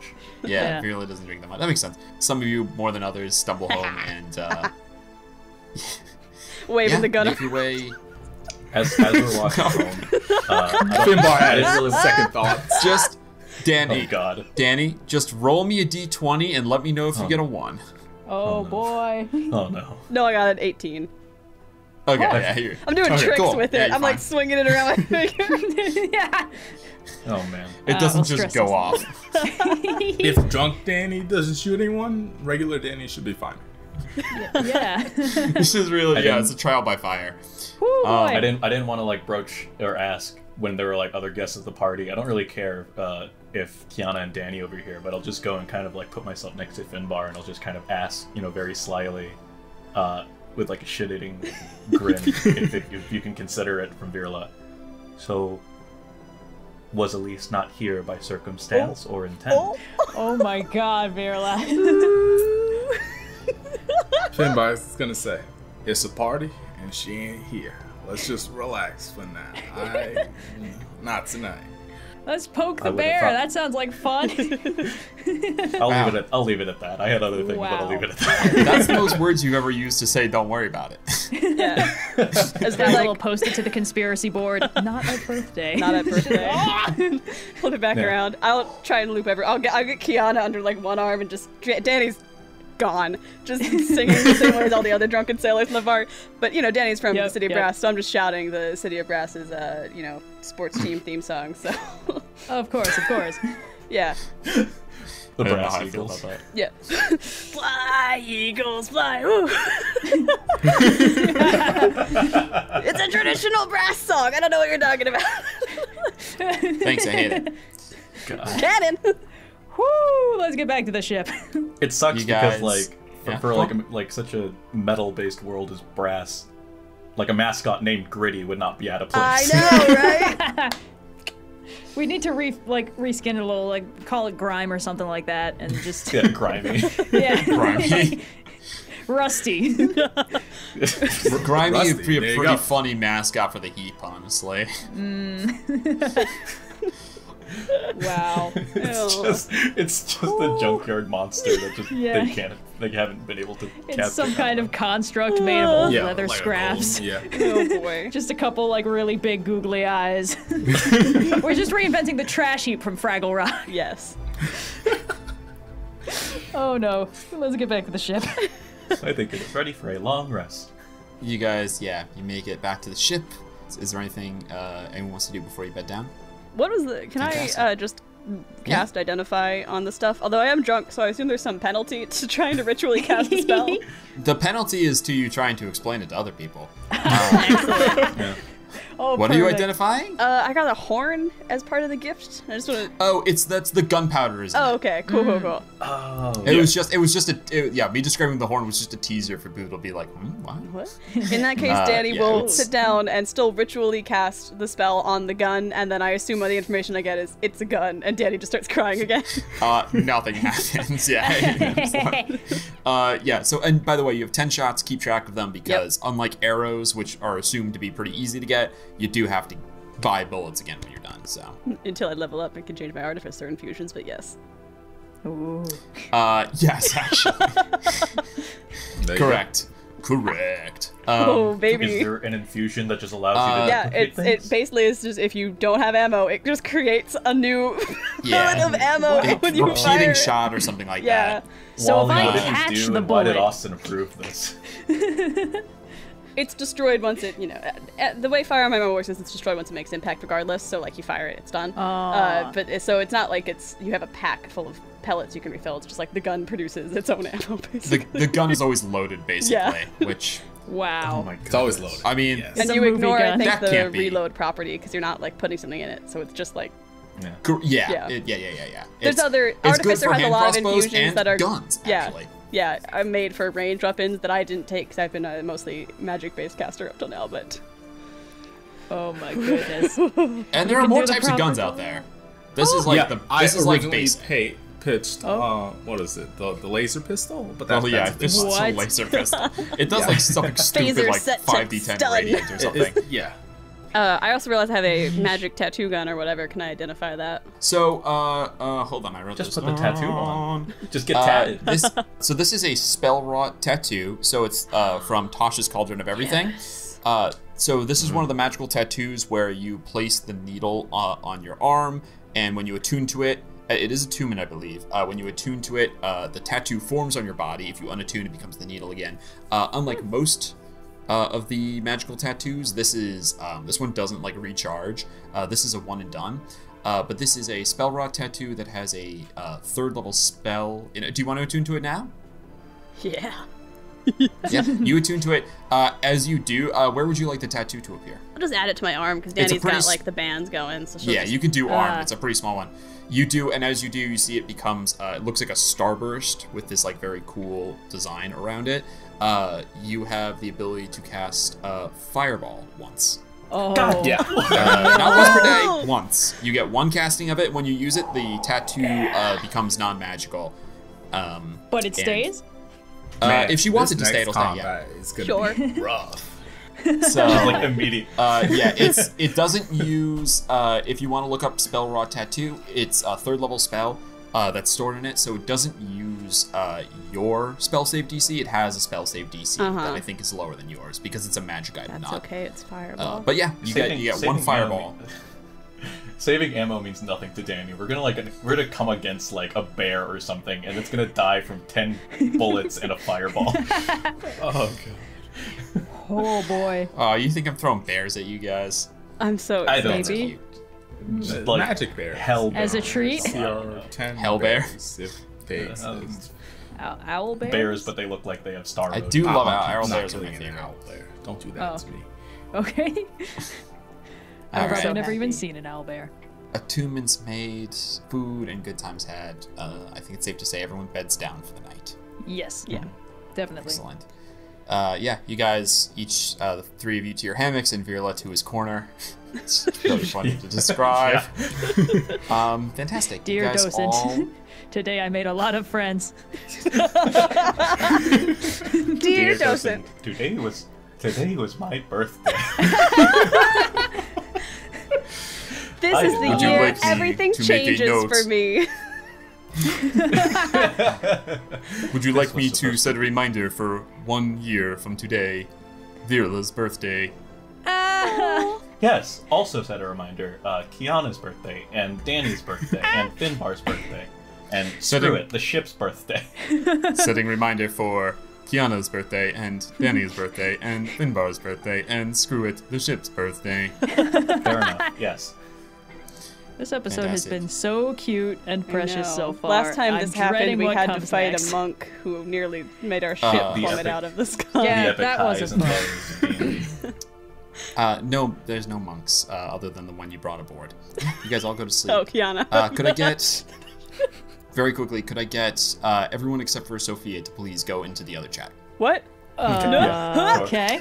Sophia, See stay you behind later, and everyone girl. else go. What? Bye. I'll call for the next person I want to speak to. Oh no. Oh, But everyone except for Sophia. Okay. oh God. Yep. Danny. Yes. As you sleep, you dream. You dream of places familiar to you. Maybe the place most familiar to you. You find yourself in the engine room, motive force generator room, of the Per Aspera. Plug sleeps in the corner, and you are fiddling, tinkering away as you do. It's one of those cases where it's evident to you it's a dream, and yet the compulsion is there to just continue as normal. You see there's like a kind of like a hissing sound, and you see over to the side of the room, you see one of the pipes, a gasket has blown, and steam starts kind of like blowing out. What would you like to do? I'll try and fix it. Yeah. You go over. Go ahead and make a tools check. All my regular bonuses if in the dream. Yep. That is 17. 17. You kind of multi-tool comes out, wrench. You wrench it closed so that the steam stops pouring out. There's a beat, and then you see the pipe down, like kind of buckles. Like you ever see a pipe that's like wants to burst but hasn't? It like expands. You see it like plink, plink, plink, plink, plink, plink, down towards the motive force generator, and then you see smoke and flame starts to kind of come up from the back of the generator. Well, that's not good. I'm gonna run back and try and deal with that as well. You run back. How are you gonna deal with it? So it's like bulging. The metal pipes are bulging, and now there's fire dancing along the back of the generator. All right. So my assumption Starting is to like lick at the wood. Yeah, it's like building up pressure of some kind. So I'm gonna try and make a very carefully placed like small hole in one of the pipes to try and let out some of the pressure. Cool. You go and the multi-tool like flip, poke a hole to release the pressure, and as you let it out, flame just jets out. You cover your eyes, and it's hot to you, which is not typical. Like it usually feels like a kind of like uncomfortable warm to be burned, but instead it's hot. And as you step back, you see the flame jets out and begins licking up the sides of the ship. Now are starting to catch and burn. And there's actual like black starting to creep across the wood of the hull as fire is now actually eating at the ship from behind the engine and from this hole you just made. Am I blue right now? You look down. You're blue. I don't have any water spells. I'm gonna continue trying to stop the fire however I can. I know Finbar's kitchen's right nearby, so maybe trying to get some like water from the sink or something and put out the fire. Yeah. You go over to the sink. You grab. There's a big, like copper. What's the pot? It's a big copper pot there. You grab it, heft it up into the sink. As you turn the faucet for the water to come out, you see something comes out, but it's just thin, like very thin trickle. Far too slow to ever fill up the barrel and to fill up the pot. And as you like touch it, you realize it's not water, it's oil. It's like thin black oil, and it stinks. Oh, this isn't good. You start coughing from the fumes. I'm grabbing Plug, and I guess I'm gonna run to the top deck. You grab Plug. Plug is still like breathing, but doesn't wake up as you pick him up. Just like continues to sleep as you carry him. You run to the top deck and you see that though you're docked at the heap, everything around the ship is cold and quiet. But the ship now at the hull, the flames are bursting up from behind the helm, and now you see at the bow, the place you weren't even close to before, and you see flames are starting to lick up from there, and they're starting to frame the ship on either side. The fire is spreading. Do I see the rest of the crew? Am I anywhere near any of the sending stones we use as intercoms on the ship? You can run up to the sending stones are on the top deck. The only sending stone would be at the helm, which is there's fire creeping up there, but you might be able to get there. Yeah, I'm gonna run up and try and slam on the sending stone. You rush through the glass door. The fire is now, and it's hot. It's burning you, but you're not, it's not quite at a place where you can't stand there. You slam on the sending stone. What are you going to say? Everybody get up and get out! And just try and wake everyone up as loudly as I can in case they're on board. You shout into the sending stone. There's a beat, and then a voice comes back to you. You left me behind? It's not the voice of anyone from the crew. It's the voice of Egan. Oh no. Oh no. Alright, Dani, where did you go? Where did did you go? I watched your head get blown up. Dani, it's so hot down here. Is he in the engine? I'm gonna yeet Plug onto the shore of... Yeah, you see Plug just kind of, you toss Plug, falls, and then just kind of sits up, is watching you. Sort of like, kind of like a weird behavior for Plug. But yeah, just kind of watches you as you do this. Stay down there, and I'm gonna go back below decks to the motive force generator, if I can reach it. Cool. Go ahead and make a Constitution saving throw. 7. Go ahead and mark off 5 points of damage to yourself. Oof. 5 points of fire damage, which is not reduced. Yep. Okay. You fight your way to the engine, and what are you gonna do? You make your way all the way to the engine. The whole room is in flames now. The entire room is just burning. Okay. There's no, like, one perceptible area of something wrong. It just kind of seems like the whole thing is going to shit. Mm-hmm. Okay. A beam from the hull of the ship, burning, crashes down behind you, blocking your way partially as you try and decide what to do. Since it looks particularly fragile, and I know the motive force generator is right at the back of the ship, I'm going to use a thunder wave to try and bust it through the back wall and just disconnect it from the rest of the ship. Yeah, fantastic. You cast Thunder Wave. Go ahead and mark off your spell slot. Yep. And go ahead and roll damage for me. Oh, okay. I guess technically the ship needs to make a DC 15 Constitution save. Fail. It's got a good bonus. I rolled very, very poorly. Alright. 19 points of thunder damage, and it gets pushed 10 feet back. The back of the ship is blown out. Smoke and ash go flying as this concussive blast blows the engine out. You see it gets pushed out. It doesn't go flying necessarily like very far, but enough that it kind of like drops out, and you hear it hit ground down where you can't see and tumble. As you look out, you see the sea of fire, the sea of like lava that is where you dock, is instead there's just cold black obsidian that the ship is sitting on. And you see the engine is like tilted out, just still a little bit on fire, just kind of on the ground, kind of crushed, almost like split open like an egg that's been dropped. I'm gonna like listen for a second and try and see if I hear anything coming from lower down now. You hear from the engine. Dani? Did you save me? Did you save me this time? No. You see the engine, in a familiar way, the engine splits open as that, like, spider legs pry the thing open, and you see, like, a giant intellect devourer emerges from inside of the engine and just positions itself and looks at you. If it could be looking at you. Though it is eyeless, it's clear where it's intended. In your dream state, you know it's looking right in your eyes. I'll reach out and cast a scorching ray at it.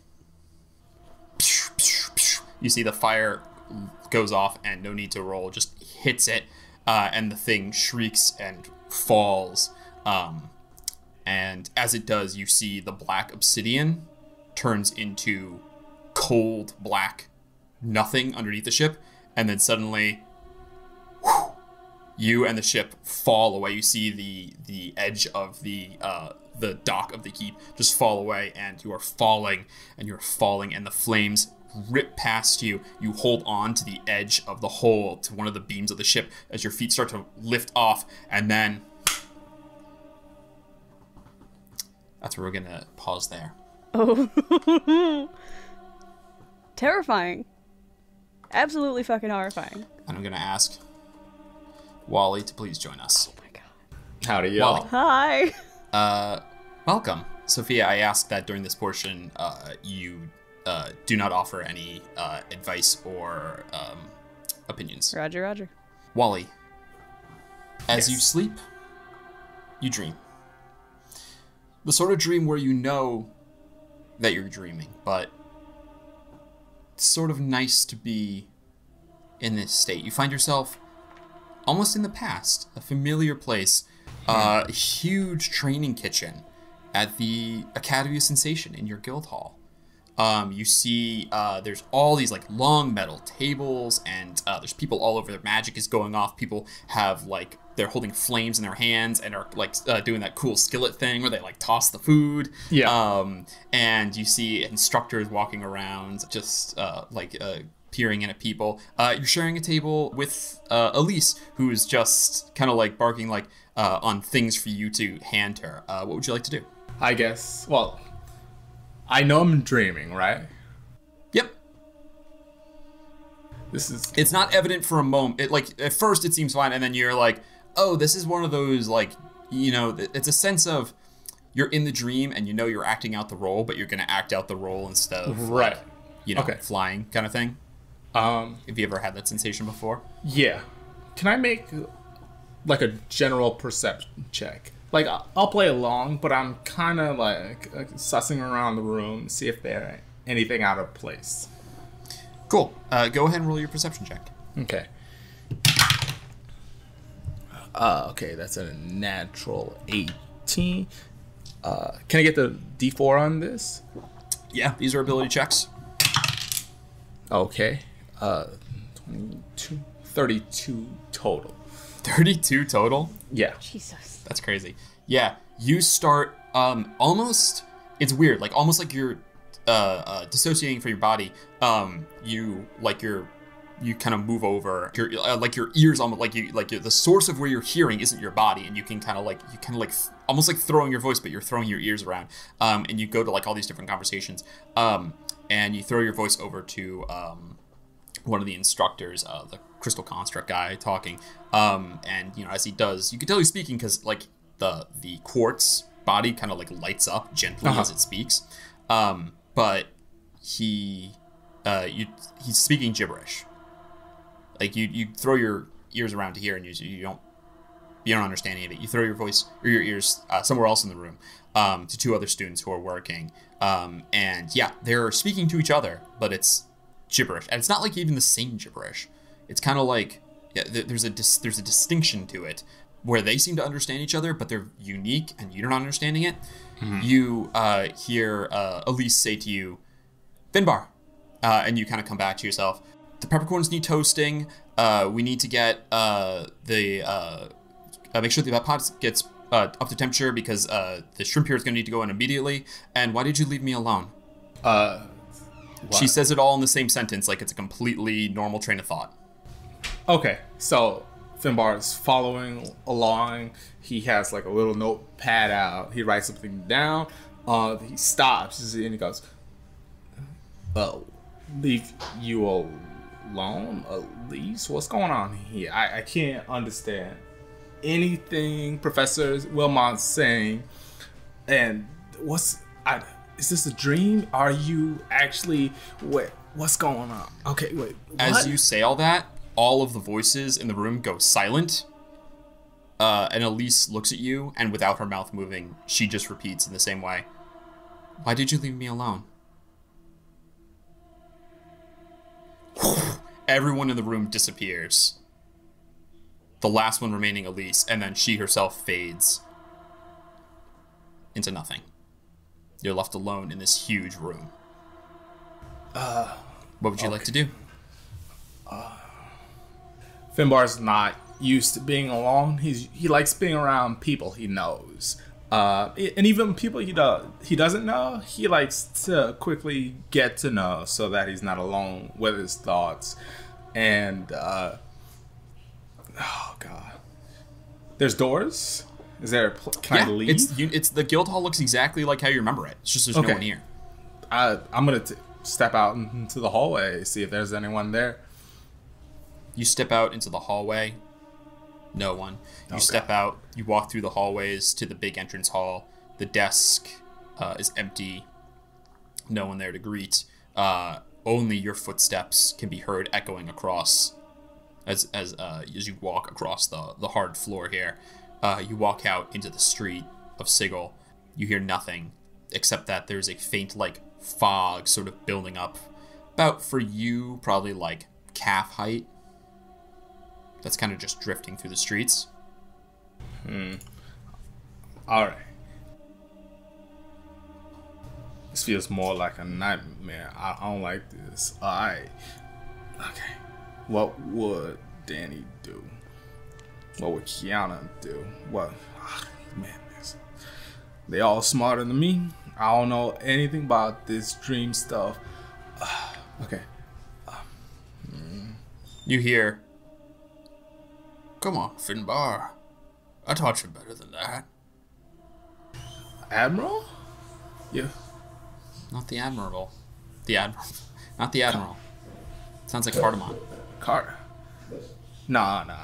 You're dead. You supposed to be resting in peace. You ain't supposed to be coming to me in my dreams. Why should that matter? I'm dead or not. Can I still give my boy advice?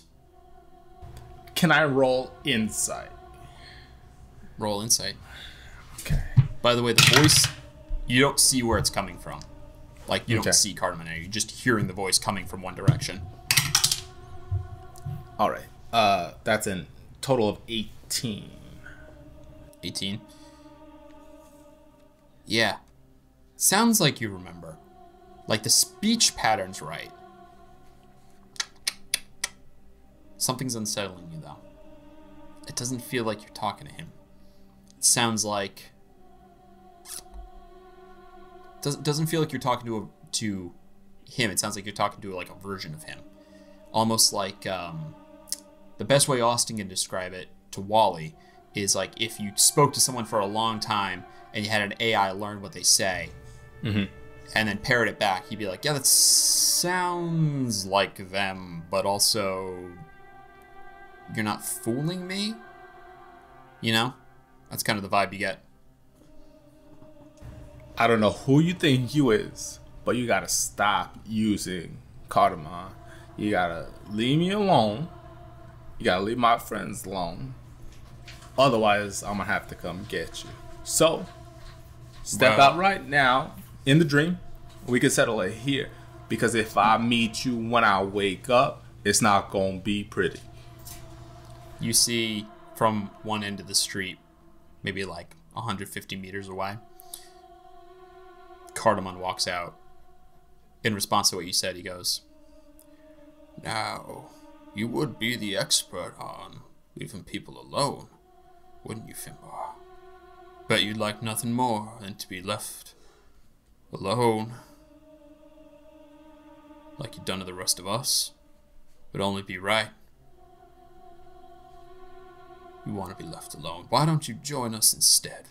You see, he starts to shrink. No, he's not shrinking. He's descending. Slowly, like he's being lowered in an elevator. He starts to, move down. He says again, "Why don't you join us down in the dirt?" You feel force at your ankles. You begin sinking into the fog.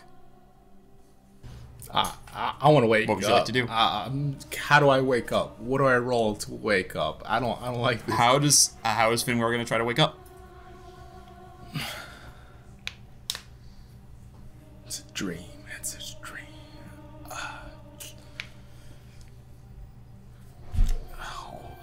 No idea. Oh my. You want to go ahead, roll me an insight check. Okay. Okay. There we go. Natural 19. I'll throw the D4. 22 plus 7. 31. You got to break the reality somehow.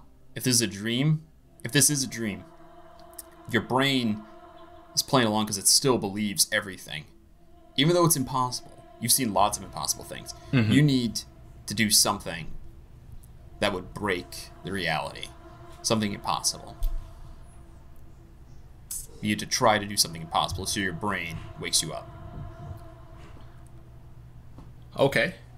So I'm outside the guild hall being pulled into the ground. It just looks like dense fog at your feet. You can't see what's below.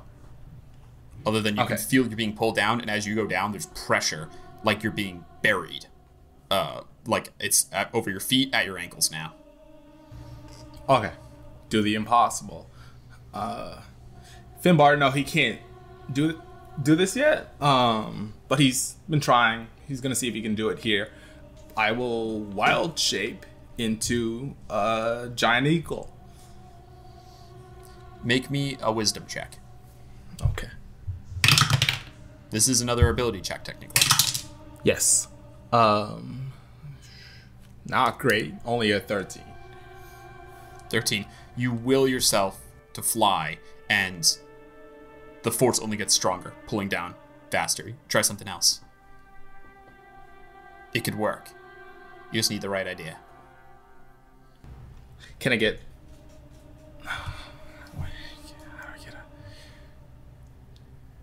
Let me put it this way. What's something, not just something not like physically impossible, what's something Finbar would never do?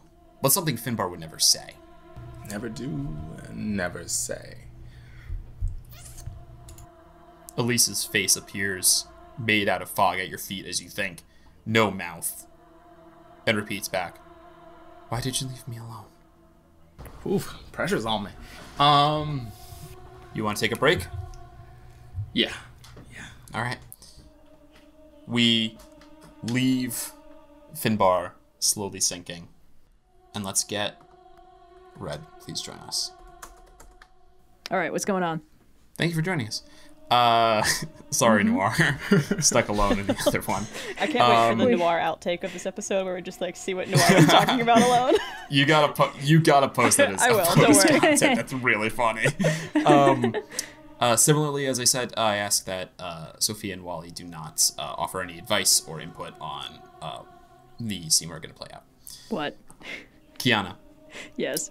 you sleep, and as you sleep, you dream, strangely. Yeah, that doesn't happen. You think usually. back to the few times this has ever happened to you. In the monastery before you fled. The time you were taken by the mind flayers. Never before, never since. You find yourself on the astral sea, just like last time, standing on a flat, endless surface like it is glass rather than water, and the stars above reflected below as the sort of aurora borealis, purple and pink, dances above you reflected. You see in your reflection your own fate, like body, but blurry, almost like you're looking at a mirror that's covered in that like film, you know? But reflected back clearly, you see the vague outline of the golden astral image. Yep, that's about par for the course. You feel hairs prickle on the back of your neck, and your arm doesn't raise up, or at least you don't will it to, but it raises as the astral arm, very defined, by the way. The face and the arm, very defined. Defined, raises and points in your reflection, like pointing behind you. What do you do? I will look behind me. As you turn, you see there is a rush of movement towards you, something fly through the air. The color of night, blue and black. You see long claws, kind of spiny, and the thing lunges at you. You feel the pressure from the air, that the thing's hands go so close to your neck. You can feel the wind as they are suddenly stopped before they grab you. You see the astral arm separate from your body, grabs this kind of shapeless creature behind these arms and slams it down into the mirrored surface. As it does, the entire mirrored surface shatters. You fall for a moment, and then you wake up in your bed. Okay. I don't suppose my astral arms are out now, like in real life. You see the glow slowly subsides as if they had just been out and then are now going away. The room was bright when you opened your eyes and is now dimming. Okay. So that was something real, probably. All right, the last time something weird tapped me on the brain, it also tapped everyone else in the crew. So I'm going to get up, and I'm going to go see if anything is happening on the ship. Cool. You, where would you like to go to first? You know what? Why don't I'll pull up if you want to go to rolling with difficulty, roll 20. I will just bring up the map so you know where stuff is. Perfect. Fantastic. I can't possibly imagine why this would be relevant. Okay. You're down over in your room, and then everyone else is currently in their own rooms. Okay. What would you like to do, Kyana? All right, let's assess. I want to stick my head in the room of whoever's closest to me, just to see, like, are they... Cool. Finbar is right next to you. All right, then, yeah, I'll pop my head in where that is.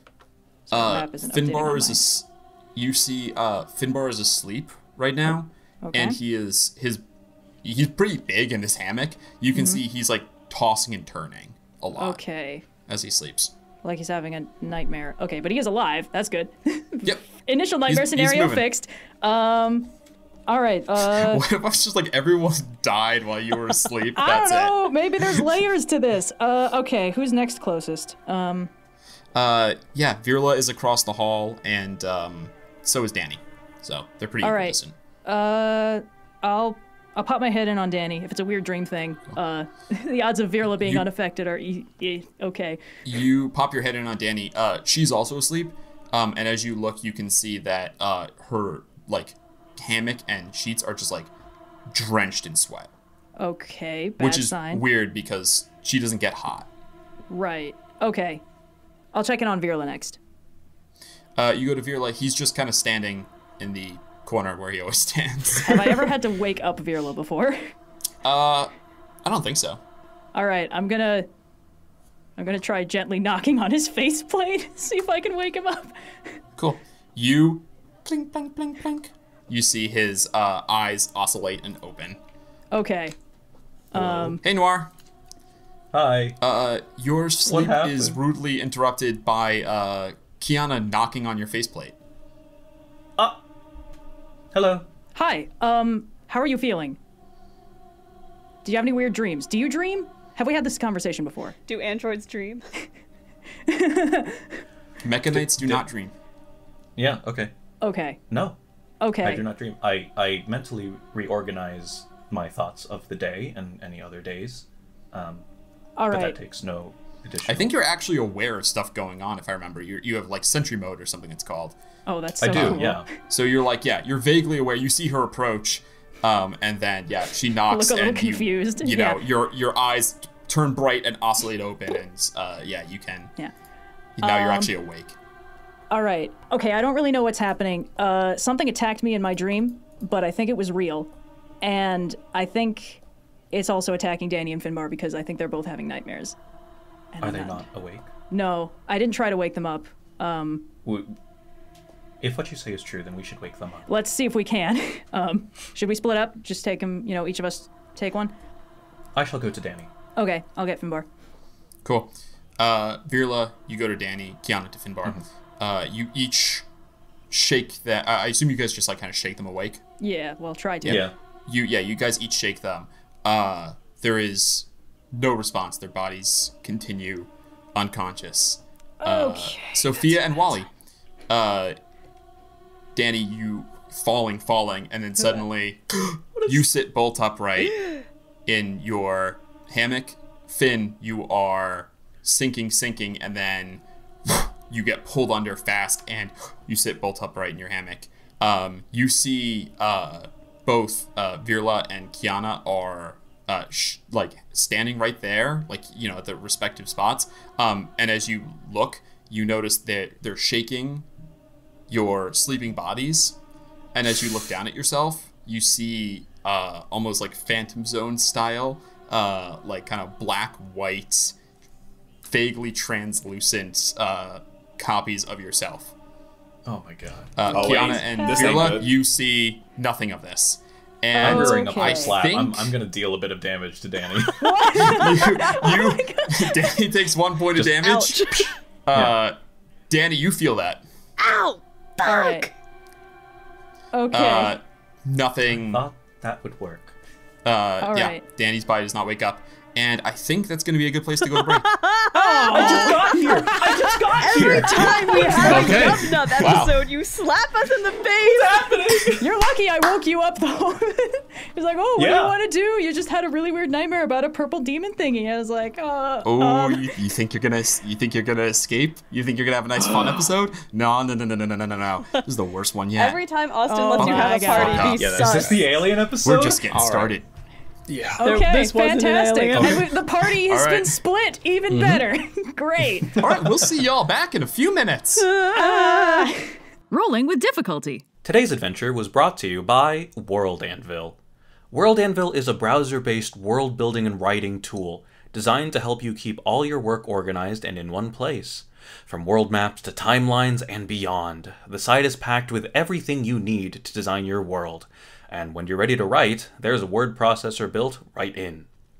With World Anvil, you don't have to create alone. Real-time collaboration allows you to work with your players, co-creators, Cat, or whoever to work in tandem on the same project. If you are a more visual creator, then World Anvil's Whiteboards feature is for you. Chart out character arcs, diagrams, mood boards, and more on World Anvil's visual canvas. For our listeners, World Anvil has a very special offer. Just use code PLUG at checkout for 40% off yearly membership. That's code PLUG, P-L-U-G, for 40% off yearly membership. And a special thank you once again to World Anvil for sponsoring today's adventure. Rolling with difficulty. And welcome back. Oh boy, okay. When last we know left our what's happening. heroes, Kyana and Virla, investigating the strange occurrences on the ship, attempting to wake your allies, though nothing has seemed to wake their bodies. Finbar and Dani, some part of you is awake and experiencing the world around you, even as your body slumbers. Let's begin with Kyana and Virla. What would you like to do? Well, trying to wake up his body didn't work, so next step... Actually, before I do it, I'm going to lean my head out, and I'm going to say, Virla, I'm going to try mind linking with him. Just in case something goes horribly wrong, you know what happens. Good luck. Thank you. Please. I'm going to try mind linking with Finbar. Please be conscious. I'll what are you gonna try. What are you going to say? It's telepathic communication, right? It's true, yeah. Speak telepathically to any creature you can see within 70 feet of you. Don't need to share a language, but the creature must be able to understand at least one language. I'm going to say, Finbar, can you hear me? And I can use my action to give him the ability to speak telepathically with me for the next hour. So, Finbar, you hear Kyana speak. So she shouts out to Virla, and it sounds distant and echoey. Like you guys aren't quite in sync almost.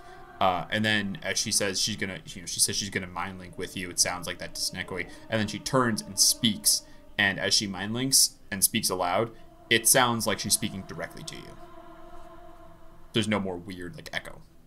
Or I guess it's in your mind. As you say, you hear it clearly in your mind, I should say. You clearly hear it in your mind. Okay. I guess I'll respond and I'll be like, alright, so that's something. what? You hear I that, think I'm Kyana. still asleep. Nice. I can hear him? Okay, Yep. fantastic. You hear his mind speak back, even though his body is just lying there, like kind of tossing and turning still a little bit. Okay, alright, okay. What's happening? Do you know? No idea. Okay. I saw a weird... I don't normally dream. I had a dream. I got attacked by a weird blue monster and my astral self smashed it into the ground and then I woke up. Does any of that sound familiar to you? I ain't seen no monster. No. Okay. Can you wake up? Do you think? I tried. I'm still trying. Finbar, you stand up as you're kind of discussing this. Your feet touch the floor, and you stand solidly, but you kind of move through Kyana as you do. Like you see your arm passes through her. And as you look back at your sleeping, unconscious body, you see there is, from your back, a silver cord that reaches back to your physical form. Okay. Okay. All Finbar right. has spent time on the astral sea, so would he know what this is? Yeah, I think it's safe to say you've never really seen one because that's not how you travel the astral sea. Yeah. Traveling the astral sea via astral projection is hard and dangerous. But legends of the silver cord that bind your soul to your body are famous. Astral projection. I ain't never seen it happen, but I guess this is it. Why is it happening? Danny, you hear that from though? the other room as he says that. Wait, so Dani can hear Finbar? Finbar, is Yeah. that you? Wait, or is Finbar Danny, communicating you out here? telepathically? Alright, I Nope, know. Finbar's Good just shit. speaking aloud. Okay. Wait, can I hear assume. Dani? Hello? Nope, you don't hear Danny at all. Testing, Okay. testing 1, 2, 3. All right. Time to organize the most complicated game of telephone. Yep. Danny, All you stand up and see the same thing move through Finbar, and as you guys kind of approach, Finbar and Danny, you can see each other and talk to each Hey. other. Like Damn. through the wall? Dani's okay? Like you can walk and go see him. Yeah. I Like can you hear see that. You Finbar, guys he can't looks hear like the me? weird. He looks just like you, black and blue, kind of translucent, like You're kind of blue like a too now. grayscale, but blue shifted. Oh god. You're blue I'm now? too. Okay. We're all Okay. down I here. think I can only mind link with one person at a time, but it's good that Dani's okay. Or Oh, wait, shit. or okay might be a strong word. Realizing that I can move around, I'm gonna hustle back to the engine room. What? You move to the engine room. Seems fine. It's not at all like how you left it in your dream. I'm winding up for another slap. No. Is Dani saying anything? Nah, she just ran to the engine room. Engine room. I don't know. Oh god. Kiana, is everything Finn, okay? what's your passive perception? 20.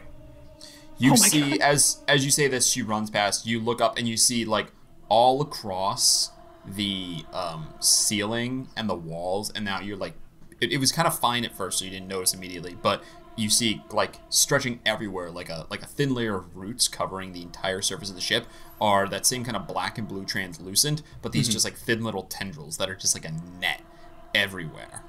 And they go and they connect. You see, wrap up and are connected to your body, your sleeping body. Oh, That's not supposed to be there. That we're in the upside down. shouldn't be there. That's Okay, the can I see second what he's Stranger talking Things about? reference Nope. in 2 episodes. Okay. Yeah. I'm gonna activate my visage of the astral self. Now can I see what he's talking Ooh. about? You see the room explodes in dim gold Hell light as yeah. you summon your astral self. And indeed, you can see, you don't see Finbar or Dani, but yeah, it's sort of like focus. It's sort of the thing where if you stare at it, you don't see it, but out of the corner of your eye, you can see it all around. Okay, alright. Something weird has the ship and 2 of our crewmates, and Dani just sprinted off into the engine room with her soul? Okay, Finbar, I gotta go see what Dani's up to. I'm gonna break the link really quick. Is that okay? Yeah. Go ahead. Okay. Alright, I'm gonna go into the engine. Oh no, I'm gonna connect with Dani's body Go. because I don't know where Dani's soul is. I'm gonna pop Yeah. by the mind link. Okay, Dani, what's going on? You hear Kyana. Hello. Hello. Hi. What's up? Where are you? What's going on? Egan was in the engine. What? I Dani, what does that mean? don't know. What does that mean? Okay, I'm going into the engine room. You go. The engine room looks like how you left it. It's like lights are off. Is Dani you know, sleeping in the engine room, or is Dani sleeping in the room that's I meant to be? assume Dani's sleeping in her bedroom. Gotcha, Okay. Are the weird root thingies in the room? Yeah, they're all in here too. Again, it's kind of hard to see, but like you can kind of see them shifting the same way that your so the center of your eyes have more cones, so you're better at seeing color. The edges of your Right. eyes have rods, so they're better at seeing changes to black and white. It's almost like that. Like you can kind of if you try and stare at it, it doesn't like really look like anything. But then if you kind of let your eyes unfocus, you can kind of see it everywhere out of the corner of your eyes, and then you chase it with your eye and it's gone. But it's definitely there. All right, does it- Dani, you got Kiana in your brain right now, right? Yes. Yeah, Kyana is in my Okay. brain. Apparently, you're also What? in I my think we brain. gotta Yes. check above the ship. Let's see what's gone. Cause I see the roots. You see the roots? Yeah. Do I see the roots? Yeah, Danny, you see them all over the place. They're just, it's like a thin layer. They're not hanging. It's not like you're underground and there's hanging roots. It's more like it's a web, but web is that just like touches every surface. It's stuck to every single surface, but it's less organized than a web. It's not like a spider web. It's more like, yeah, like I said, like roots, like tendrils just kind of grown all through each other. Yeah, we got to find out where these roots go. And also, tell Dani, Dani, tell Kyana to ask Virla if he's heard anything about this. Finbar wants to know if Virla knows anything about the plants on the ceiling. And the weird roots? Yeah. Oh, yeah. Virla, can you... Yes. Okay, first question. Can you see the weird ghost roots that are covering everything? I assume not, right? No. Does Dosen have like an astral eye or something like that? Wait. Dosen has detect magic. No, Dosen, can you do a cursory scan around the ship, please? As you wish, certainly. You see, yeah, that blue flash kind of scans. And actually, detect magic is concentration. I think it lasts 10 minutes, right? It's not just an instantaneous effect. Makes sense. Yeah. So, yeah, you bring that open, and you don't see it exactly as everyone else does. Instead, you see kind of like a vague fuzz that's kind of covering everything. It's not even fuzz. Like it's almost like you're like if you were looking at these roots, but they were grainy, like a really bad picture with too few pixels. So it's possible to kind of detect like shape in it, but mostly it's conjuration aura that's just like stuck on everything. Conjuration. I am noticing a significant amount of conjuration magic that was not here previously. I assume it is coming from these roots you described. Well, or it's coming from wherever the roots are coming from. Do you know anything that could have done this? Do I know anything that... Roll an Arcana check. Yes, please. Yeah, I'll do that. Okay, natural 15, 22. 22. Nothing, like, there are so many things out there. You don't know anything that fits this description, but with 22, conjuration magic is the creation of items, but more often, especially in your line of work, conjuration magic is the movement, the movement of creatures between planes of existence. And with an Arcana, as you start to like piece it together, like, okay, moving through planes of existence, and what's been described to you by Kyana, you're starting to put together that. So the astral sea. Think of the astral sea as most people think the ocean you sail upon. Think of that as the ocean that touches all shores of all the planes, right? The planes are almost like islands, separate from each other, distinct, but the ocean touches all coastlines. It butts up against them. That's sort of a poor metaphor in that it's more like all those oceans are sunk all those islands are sunk beneath that ocean. And what you guys do is on the astral sea is more walk along the bottom and then get to an island. But in a sense, the astral sea covers everything like a blanket. Wherever you go, there's astral sea there, and then you guys jump off into the spaces between where the ocean like layers over the island and sail between them. So it's possible to be on the astral sea like physically and to be on a plane physically and your body is in the same spot in the astral sea because the astral sea is covering everything like a blanket. So that's what's happening here. You piece together. They are stuck. Their bodies on land and their souls in water, so to speak. But we are in the astral sea. Yeah, right the now. metaphor makes sense. You're in Sigil. You're in a regular plane. Oh, that's right. We are in Sigil. You're docked in Sigil. What? You are docked in Sigil, and the astral sea that overlays Sigil here. That's where their souls are currently walking around, separated from their body, being astrally projected against their will, walking around separate from their bodies. Should we plane shift to the astral sea? Would that be really bad or really good? What do I know of astral projection? Roll me another Arcana check for astral projection specifically. Yeah. Don't 15. forget, you have a D4. Oh, that's true. yes, Yes. For all these checks. a D4 to just all rolls, or ability checks. okay, yeah. So 22 plus 1, 23. Yay. Okay, yeah. So here's how astral projection, the spell, typically functions, because you rolled high enough to know about it. You and up to 8 willing creatures within range project your astral bodies into the astral plane. The spell fails and the casting is wasted if you are already there. The material body you leave behind is unconscious and in a state of suspended animation. It doesn't need food or air. It does not age. Your astral body resembles your mortal form in almost every way, replicating your game statistics and possessions. The principal difference is the addition of a silvery cord that extends from between your shoulder blades and trails behind you, fading to invisibility after about a foot. This cord is your tether to the material body. As long as the tether remains intact, you can find your way home. If the cord is cut, something that can only happen when an effect specifically states it can do does so, your soul and body are separated, killing you instantly. Your astral form can travel freely through the astral plane and can pass through portals there leading to any other plane. When you enter the new plane, your body and possessions are transported there along your silvery cord, allowing you to re-enter your body. Your astral form is a separate incarnation. Any damage or other effects that apply have no effect on your physical body, nor do they persist when you return. The spell ends for you and your companions when you use the action to dismiss it. When the spell ends, the affected creatures return to its physical body and awakens. Okay, so just to sort of summarize what you said, they can willingly return to their body through The spell. So that is the spell. spell. Yeah. But Yeah. a lot of rules apply, you have to assume. But also if they could willingly return. They probably would have. You said there's no distance like restriction. It's not like the cord is physically like preventing them from moving. Okay, it's just that if it becomes tethered or severed, only They by die means, instantly. We instantly die. only by means through which it is explicitly said.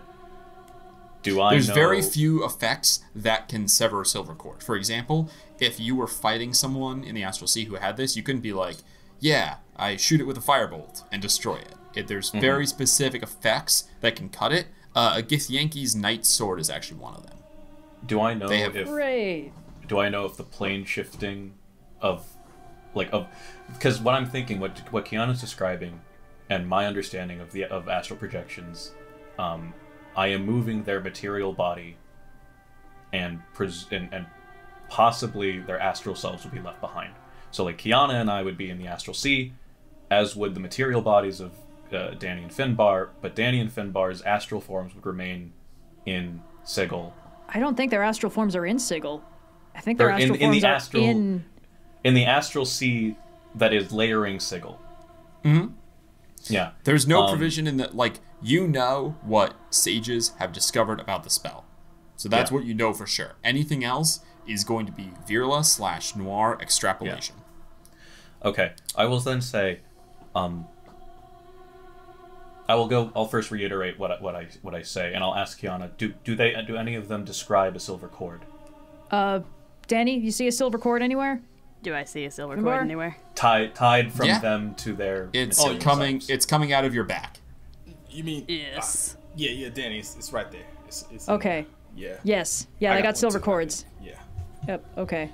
They are They are astrally projecting. That silver cord is they're tethered to their material selves. It is very rare. It is very specific. But if that lifeline were ever to become tethered, they would die. Severed. Yes. Okay. I'm gonna go up on top of the deck and see if I can find where these freaky roots are coming from. Yeah. I will Kyana, also you say, begin searching. The Yeah. last thing I will also say to Kyana. Kyana, is- make an is- investigation check. Investigation check, sure. Dani Could I get? goes to Dani, produce flame in her hand for a second and hold it up to the roots, and then remembering the nightmare she just had, snuffs it out before it touches very the cool. roots. Hold on. We're Hold on. Dani gonna and have to Finbar? talk about. Could I get you each to please make a charisma saving throw? Damn it! We all Wait. suck with charisma. Okay. Wait, hold on. I think. Yeah. Okay. Yeah. I think I rolled a nat one. It looked like a nat one. You d- It's been a while since we rolled with difficulty. My investigation is +0. It's an int check. Do we add the D4 to this? Yep. No. I'm sorry. D4 goes to ability checks, so the Gotcha. investigation, not to saving throws. If you guys die before we can figure out what's happening, I'm gonna kill something. End of the 7. podcast. We all get to go home. New characters. All right. Danny, We would you roll? just celebrated 7. her birthday. 7. Finbar, 7. Hey, God geez. damn it. you feel Tread carefully, Austin. everyone who can see the roots sees them pulse a little bit, pull a little bit taut around the unconscious bodies of Dani and Finbar. Dani and Finbar, you each take 1 level of exhaustion. Ooh. Do I see like a pulse in conjuration Yep. aura? Yeah, Okay. you see the magic woof, gently. All right, I don't know what that Okay. did, but First, Not good. no. All right. First thing, astral arms. I'm gonna see if I can hit the roots.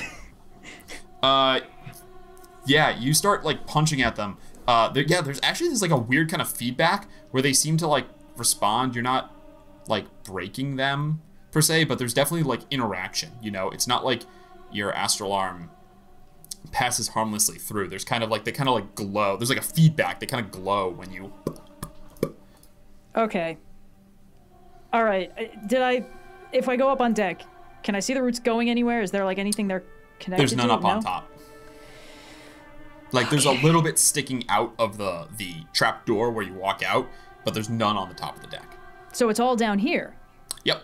Kyana, All right, let's Kyana. search down here. What's up? Yes, what's up, Dani? go to the bottom of the ship. Like, go on the Bottom of the outside ship? and go underneath it. Uh, They're roots. They gotta be coming from Okay. underground, right? well, maybe. There All is right. there is also a lower deck of the ship. I wouldn't know that. Virla doesn't say that. We can walk through the walls. You try Finbar. Yeah, you pass right through. All right, I'm gonna go Oh. down to the, like, hold. Let's go. Kyana, underneath. Recon. What? Underneath? Okay. Okay. Like, you want me to go on the outside of the ship and walk? Yes, you can do that, Okay. right? I can do that. Yes, let's do Yeah, that. do that. Kyana, you walk down to the bottom. You don't see any on the bottom of the hull down here. So I think it's on the inside of the ship. But okay, I'll go back inside the ship then. Dani, Is what it are you just- doing? Go down to the hold and look for the roots. Yeah, I'm with Make an investigation Dani. check. These I'm better at. Oh, but it's a You check. I have disadvantage because you have 1 level of exhaustion, but you get a D4. Swear to God, Austin.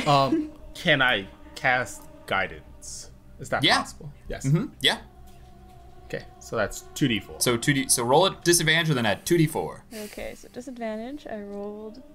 Dani has been very stressed, but she's gonna try and refocus. Be like, okay, crisis mode, but this isn't like an intangible thing. This is something that we can solve. So let's look for it, and I'll add 3 to that. So total, that brings it to 19. Classic Dani problem solver. You 19. That's very good. You start piecing together and finding patterns in these roots, air quotes.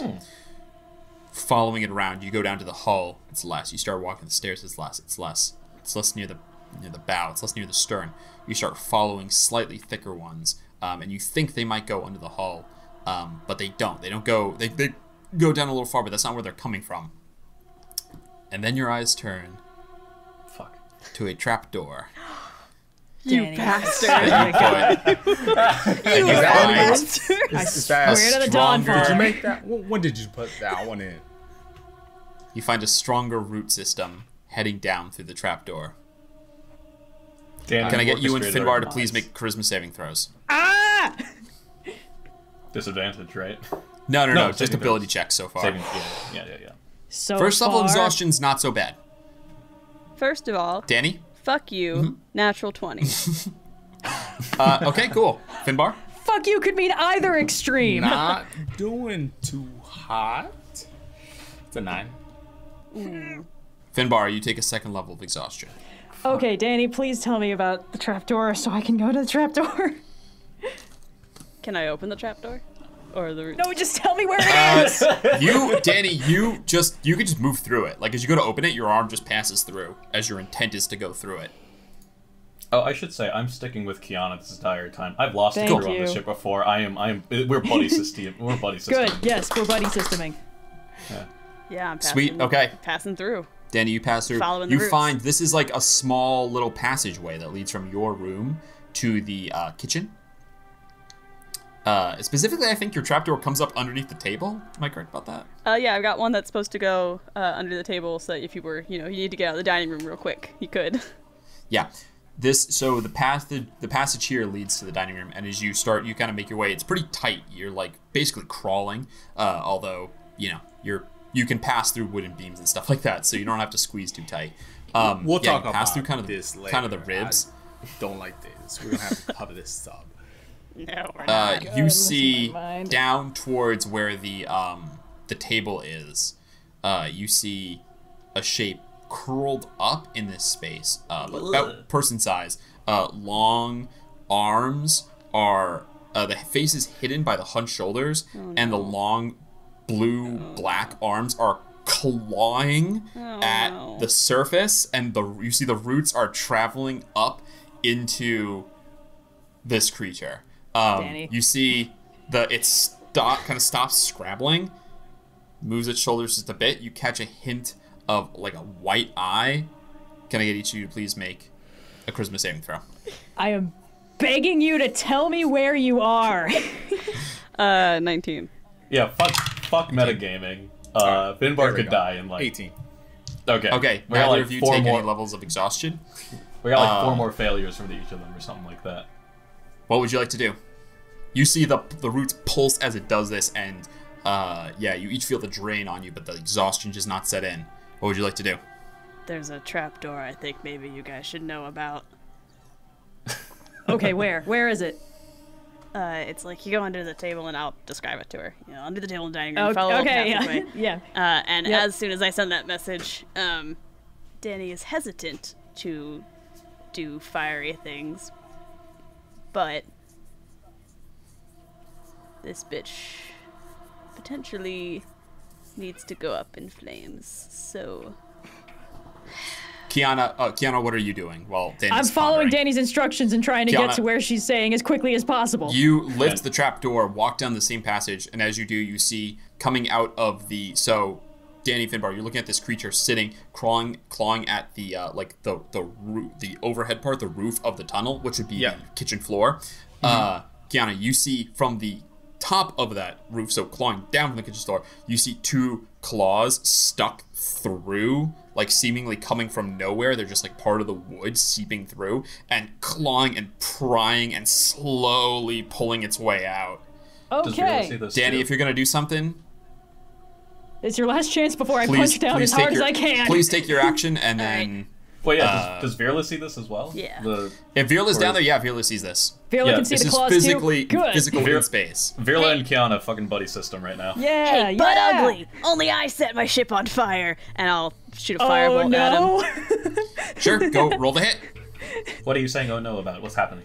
I'll tell you in a second. Oh, right. Yeah. 21. Sorry, say it again. 21 to hit. 21.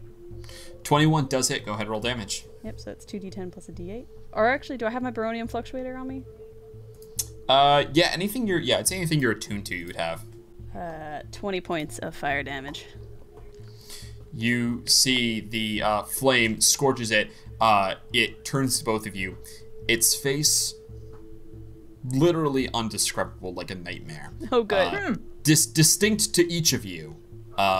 So I don't know if you, Dani, I don't know what would be most horrifying to Dani or Finbar, but that's what you see.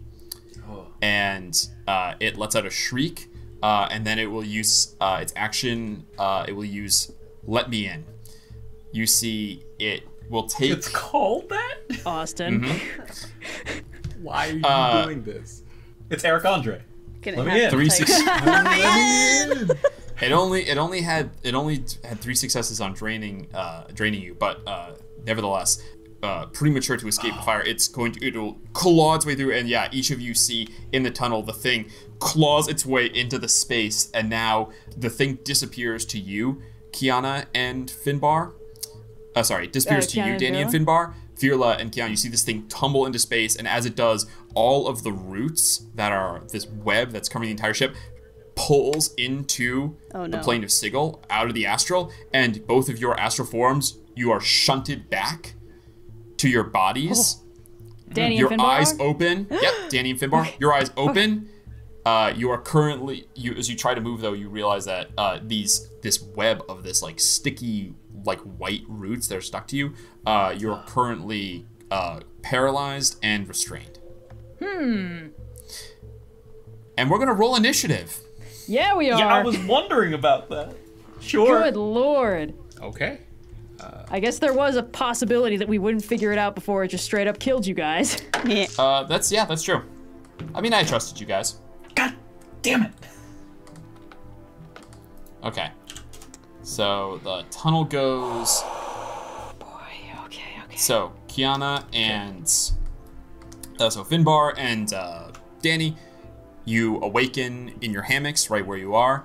The rest of you are in a tunnel currently underneath, like underneath the deck. So it's just a straight Dani. line up and down. There's a trapdoor out underneath the table, and there's a trapdoor in Dani's room, so you can walk past and get out of either of those.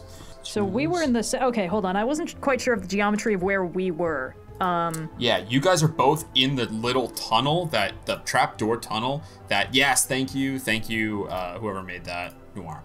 That's me. You guys are both in the little tunnel that Dani has carved out in the floor of the ship. Okay. Oh, I see. I was zoomed in on the wrong part.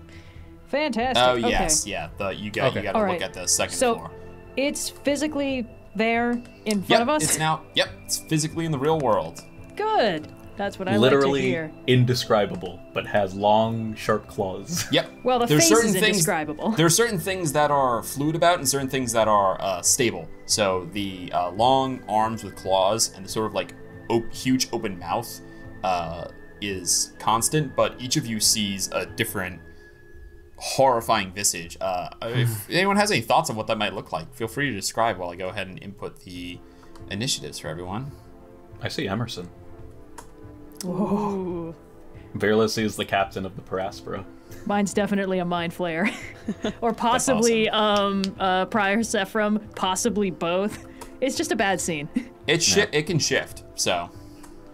Oh, then it's Lucky shifting me. it's shifting between the different members of Verla's old crew. Yeah, it's gonna be Cardamom's dead body. Yeah, parts bashed in, faceplates dented, like Iron Man broken armor. Oh, all your nightmare visions are dead.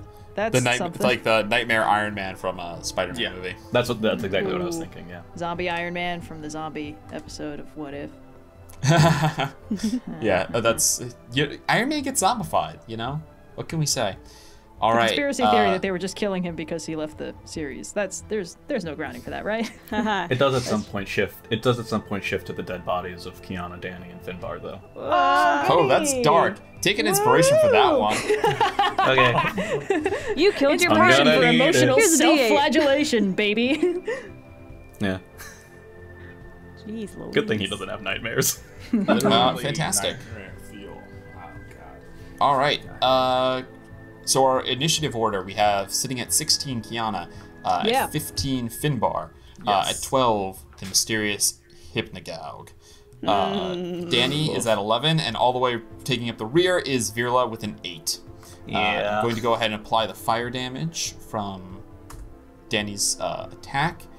And yeah, Kyana, what would you like to do? I'm straight up charging. All right. Fortunately, I already have my mask and arms up, but yeah, so I'm gonna get. Yeah. I Just guess means I you got a suppose- bonus action to use. This is true. All right. Well, first off, attack action. Arms of the Astral Self.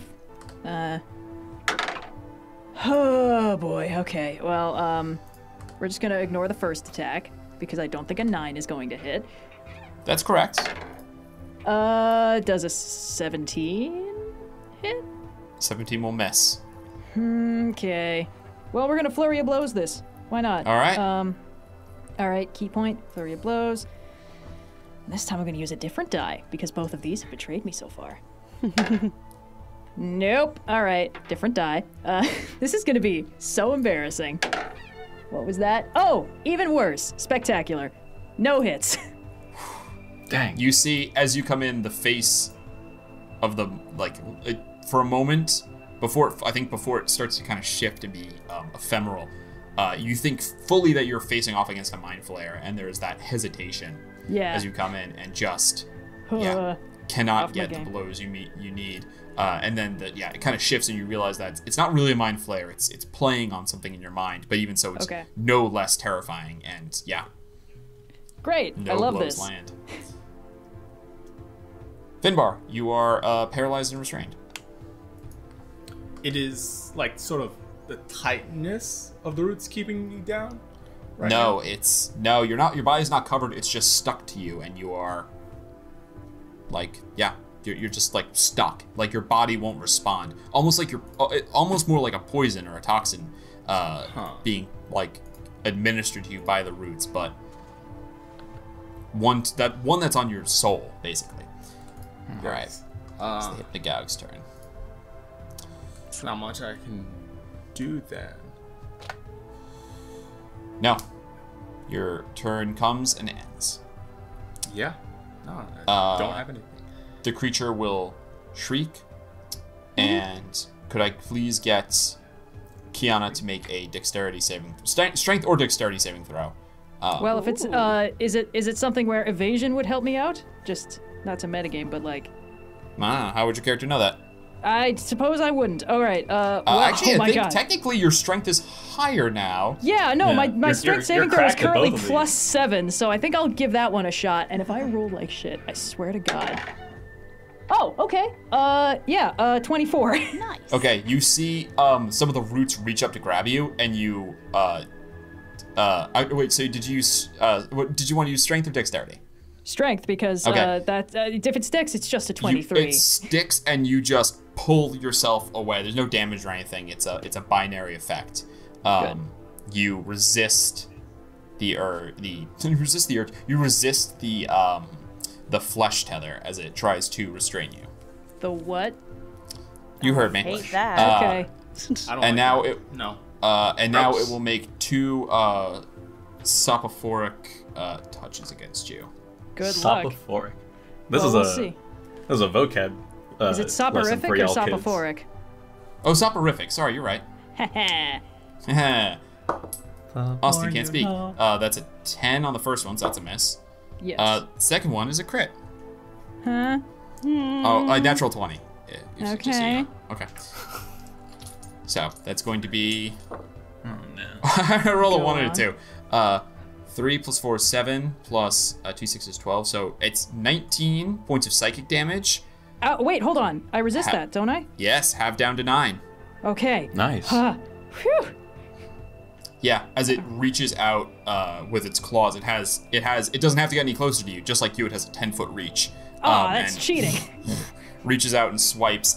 One grabs you, and you feel, like it's like it's cutting not your body but your soul, almost yep. your Classic. psychic being. But this is what you trained for, man. And fantastic. And then it is going to boogie the fuck out of there. It's gonna go. No. 5. No. You are gonna get an attack of opportunity. 10. I should hope so. 15, 20, 25, and then 30 up. It bursts through the table. All right. 35, 40. Oppie attack. Let me just. Yep, go for it. Oh, 19? 19 will hit. Yes! Finally. All right. D6 plus 4. Oh my god. Oh, okay. 10 points of force damage. You make connection. It takes 5 points of force damage. Friggin' You mirror resist matches. it, and it resists you. Great. As it scurries away. Dani, you are paralyzed and restrained. So the Eldritch Cannon does not require any sort of movement or spoken word to summon. I believe that does paralyze mean you can't take any actions? Let me get a little. It just says you can't move or speak. Condition. All right, hold on. All right, I think you're probably right. Oh wait, Austin's you're also gonna do it. incapacitated. Incapacitated, can't take Can't take actions actions or or reactions. So yeah, Boo. But that would Sorry. be so Can't take- funny. that would be It very can't cool. take bonus action. I don't know. If No, It it's, is a bonus bonus actions are considered actions. Yeah. Yeah. Cool. My mind link is still in place with Dani, isn't it? Yep. Okay. You Do can I- speak to her if you want to. Do I have any sense Well, of it's what more like the if she wants to speak to me. root things are? Like the webbing? Like, does it seem like something that could be destroyed, or does it feel more mindy? It seems like something, now that it's flesh and on your material plane, it totally seems like something could be destroyed. I guess the question is, do you need help to get out of there? If I can't take Well, action... she can take no actions, and she can't do any. She actually can't do anything, so she's probably gonna need some help. Okay, Kyana, all right. you might want then to I'm get gonna say. Finbar out of the roots, and also if you have time. Okay, Verla, I don't think they can get themselves out. Can you go and loosen them, and I keep this thing busy in the kitchen? Where's or Plug? the dining room? Where is Plug? Where's Plug? Because he moves independent of me. That's actually a good point. my Plug would be, I assume Plug, when he's not doing anything, is just asleep on his little cushion over here. Yeah, Down and over the there. deed. Plug's also going through his own astral projection mind trip. He's haunted by Plug Plug also is isn't. having a Plug can't ferociously dream. epic- Plug isn't sentient. Yeah. Battle in the Hell center of the yeah! mind. High Sapient. five, Plug. Okay, so that's a point of order Plug question and then. Virla, much of the same kind. Mm-hmm. I'm just looking to see if I can command the homunculus without using an action or anything. Hold on. But I think it's a bonus action to give it command, so then the question is, like, would Plug help me out? Would Plug Would act on Plug its own accord? act of his own accord to help Would the Dani? cat do the helpful thing? Yeah. You know the bit in that in the Blue Spirit episode where they're trying to get Momo Yeah, get them water? Yeah. Just Danny's like weekly like. Yeah. Plug, save me. She's just like piling up stuff at your feet. Yeah. It's friendly to you and your companions. That and action can be one. It takes the dodge action unless you take a bonus action in your turn to command it to take a different action. That action can be one from its stat block. If you are incapacitated, the homunculus can take any action of its choice, not just dodge. Plug, plug, plug, plug, plug, plug, plug, plug. He's gonna save us all. What's Plug gonna do? MVP. Actually, I don't think. I don't get to pick. I think you. I don't think you get to pick decide. that. I think I get to pick Yeah. that. Okay, very cool. Plug It dreams. hears commotion Plug and dreams a Plug. wonderful What is dream. Plug speed? Plug speed is, I think, Probably 30. 30 feet. Yeah. Yeah, 30 feet. Up. 10, 15, 20, 25, 30. 5, 10, 15, 20, 25, 30. Cool. Plug dashes. Come on, Plug. Where? Let's see what's Where's going on. Plug? Come on, little buddy. Plug. Oh, I see him. Plug's down over there. Aw. Yeah, I should get a Aw. Plug token. I meant to do that and I forgot. Fantastic. Cool. The Hypnagogue is going to take its first villain action. Hey. Yeah. All right. The all right. Hypnagogue weaves aberrant magic around it, changing the form of the bodies tethered to them. What? Basically, it's casting mirror image, but the duplicates look like the people it's tethered to. Is what's happening. Quick, say something the making real fake Finbar and versions of Dani would Finbar never and Dani? say. Yep. Ooh, this is that. Yeah, that's gonna hit Virla close to home. We'll get there. I need you to free Ugh. either It has Finbar or Dani mirror image first. up on it, basically. So if Okay, you try to hit it, fantastic. I get to roll dice to see if you actually hit one of the illusions instead. All right. All right, Virla, what would you like to do? Yeah. So after hearing Kyana's command, I will go 5, 10, hup through the trapdoor. Yep, And 5 feet up through the trapdoor. Okay, so that's 15. I'll do a 20 to make sure that I'm adjacent to Dani. Sorry, Dani. I'm gonna cast Burning Hands. Oh my god! I was gonna do that if I wasn't paralyzed, so entirely fair. I was about to Alright. flamethrower I- myself. Oh, you know each other so well. Yeah. The tentacles, yeah, it can't make a dexterity saving throw. It can't make saving throws. It's just a Out thing of that curiosity, how exists, close so. to me are you? 5 feet. That's feet, Like great. adjacent. Oh, No. fuck. Shit. No. Burning Hands is not an attack roll. It's a saving throw. Yeah. You Oh. can't crit on it. It just says Oh, okay. any attack that hits the creature is a critical hit if the attacker is within Yep. 5 feet. So it's not it's an attack in the narrative sense in that he's like doing a bad thing to you. It's not an attack in D&D language sense, which is Yeah, requires an technically attack roll. casting a Gotcha. spell. Gotcha. Yep. It's Okay. technically a spell being cast that damage. Yeah, So I yeah, meant- go I ahead and meant roll that. damage. It's just Alright. it's just gonna take full damage. All right. But what else tell are you- you doing? Ooh, It has 15. It has 15 hit points. Oh, yeah, baby. MVP. You see the fire, Dani. You automatically fail your save, so you take 15 half to 7. Okay.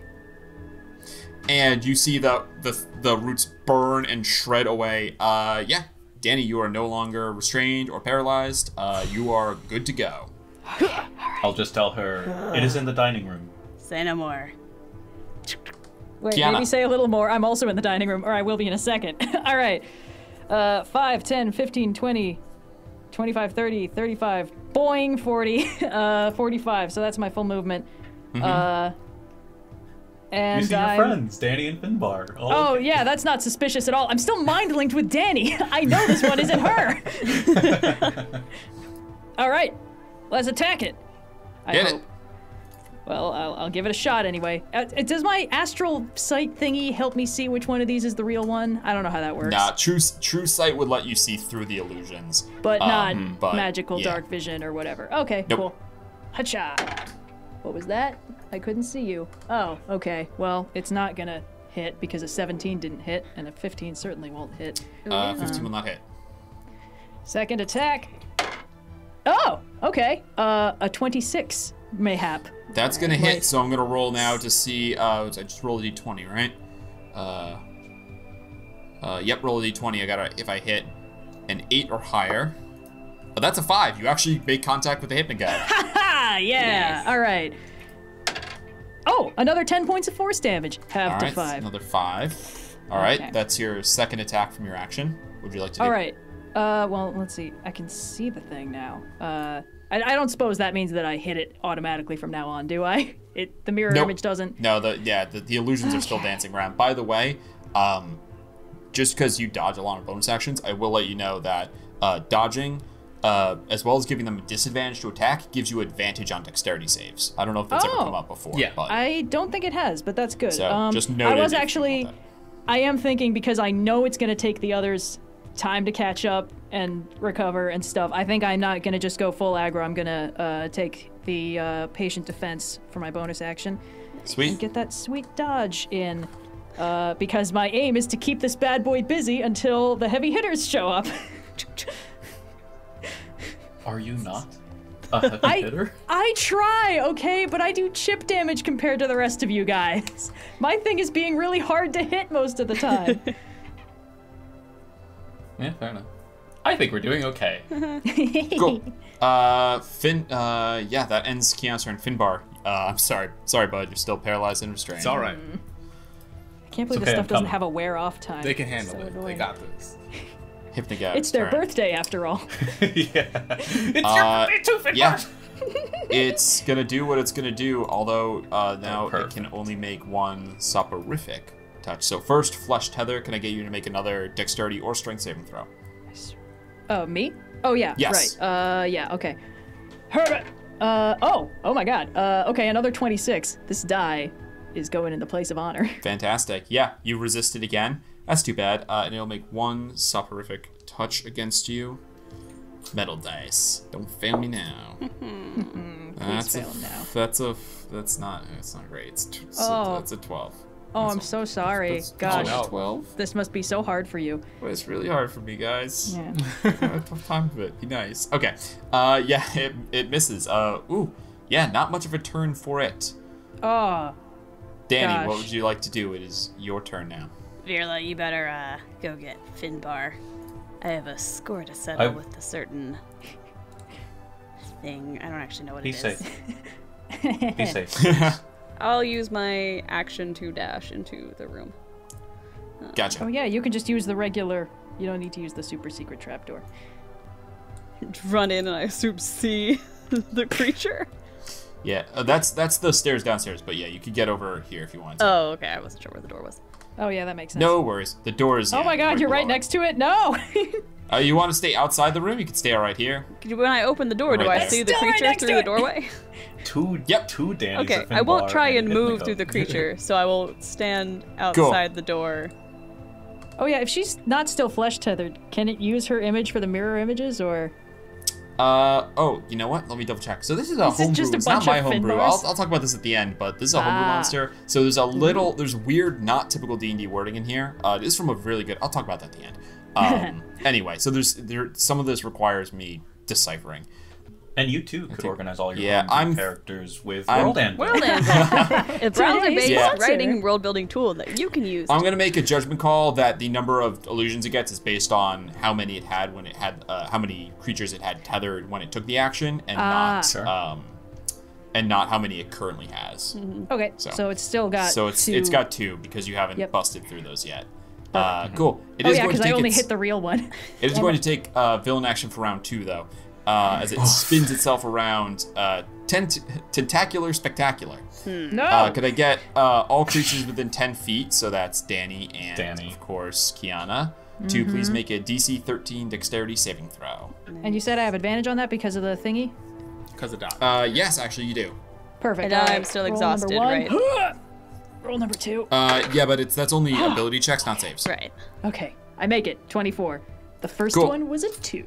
Nice. I mean, you're Which would have been gonna an 8. 16. 16. That will succeed. So you'll take half damage, which is actually not going to be that much. 1 point of bludgeoning damage. Nice. But because of evasion, I take 0 points of bludgeoning damage. Correct. And neither of you are knocked prone. However, it is going to move up to its speed. Swear to God. Wait, where is it moving?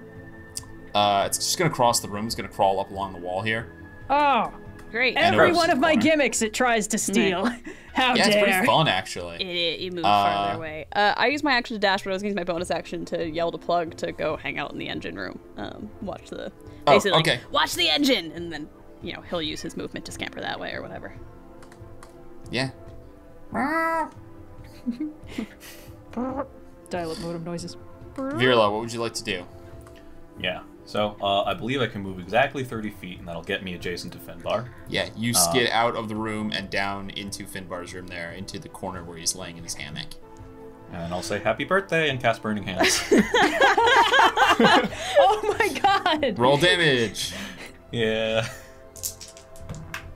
Oh, damn it, not as good. 8. 8 is not enough to free him. You see that, yeah, you get a good burn across there, but they're still holding him in place. And Finbar takes 8 as well. And Okay, Finbar takes yep. 8 as well. Alright. All right.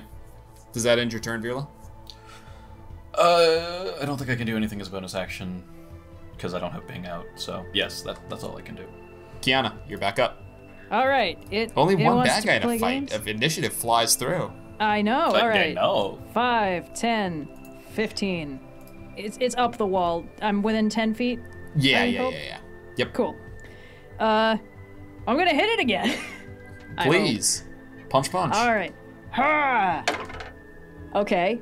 No, wait. 17 missed last time, so tragically 17 will miss. 17 will continue to miss. All right, second attack.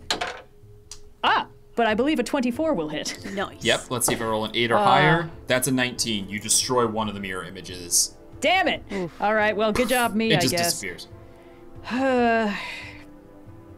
Danny's in the room. I probably really want patient defense up again. Okay.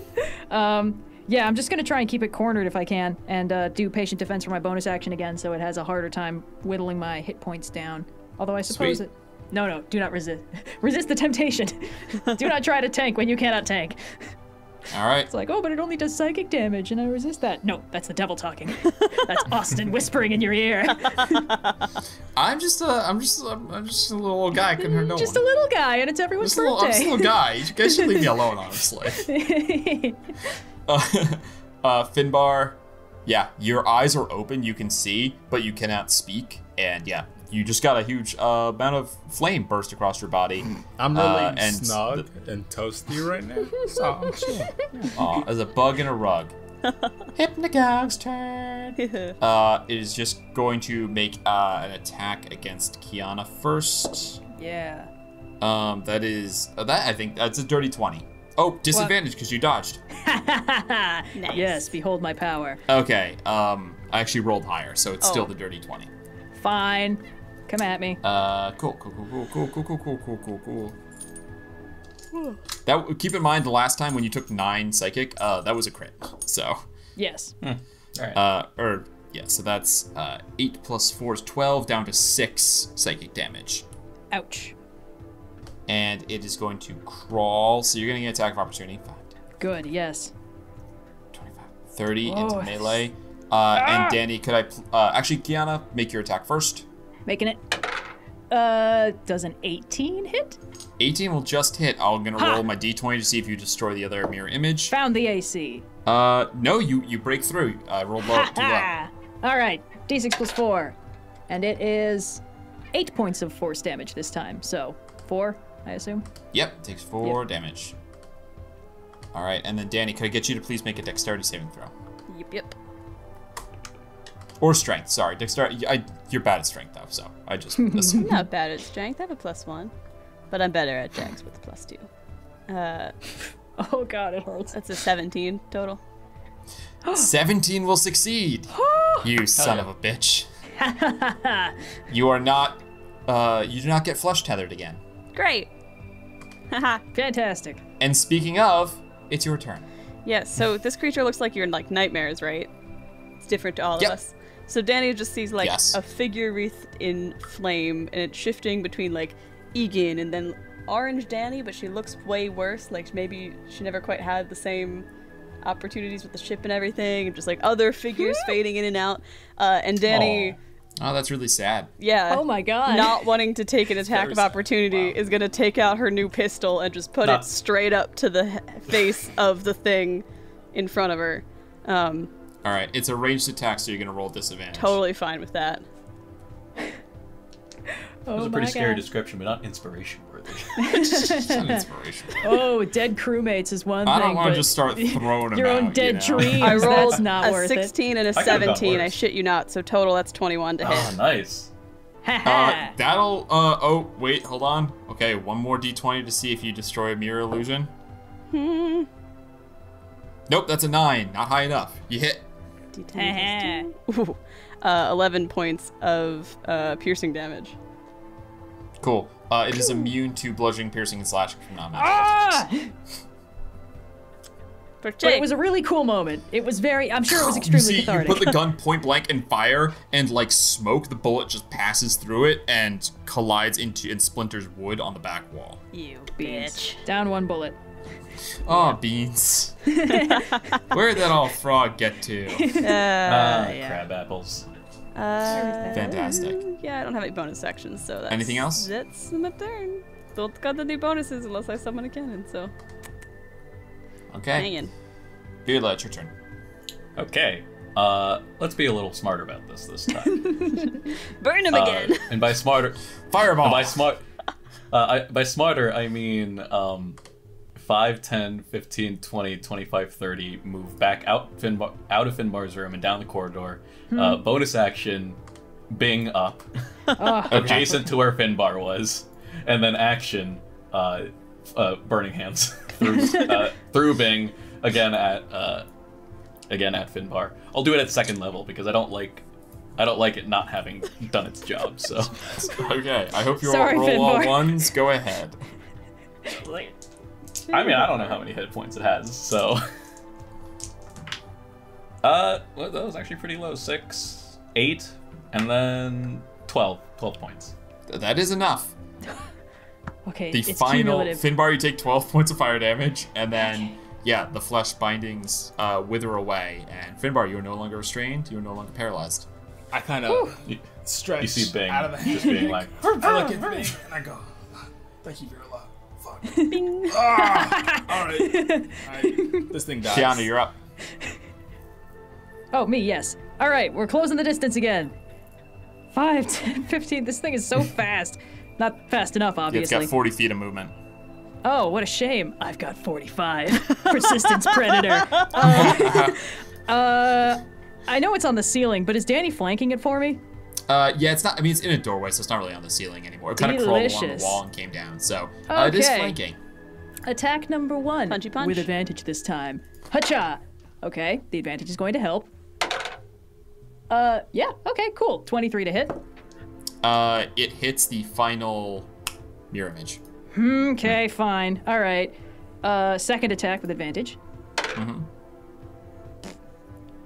With advantage. No, worse. Okay.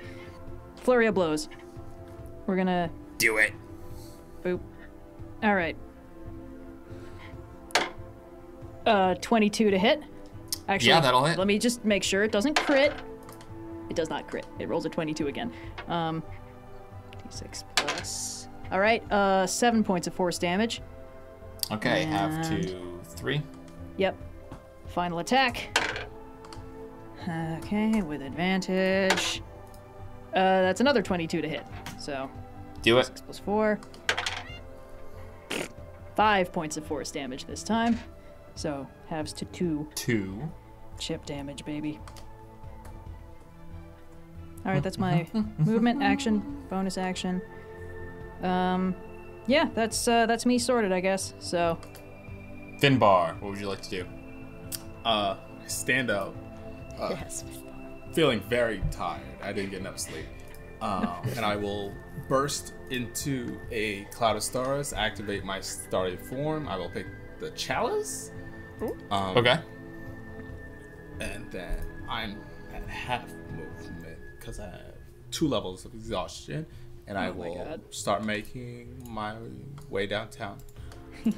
Walking fast, faces past. And dash to right behind Virla. And that will be my turn. woo! We're getting there, baby. The gag is going. All right, to guys, I'm up. Here, Wait, still within. Obby attack. You still have 10-foot reach because of your arms, so it's actually still within range for you. Boo.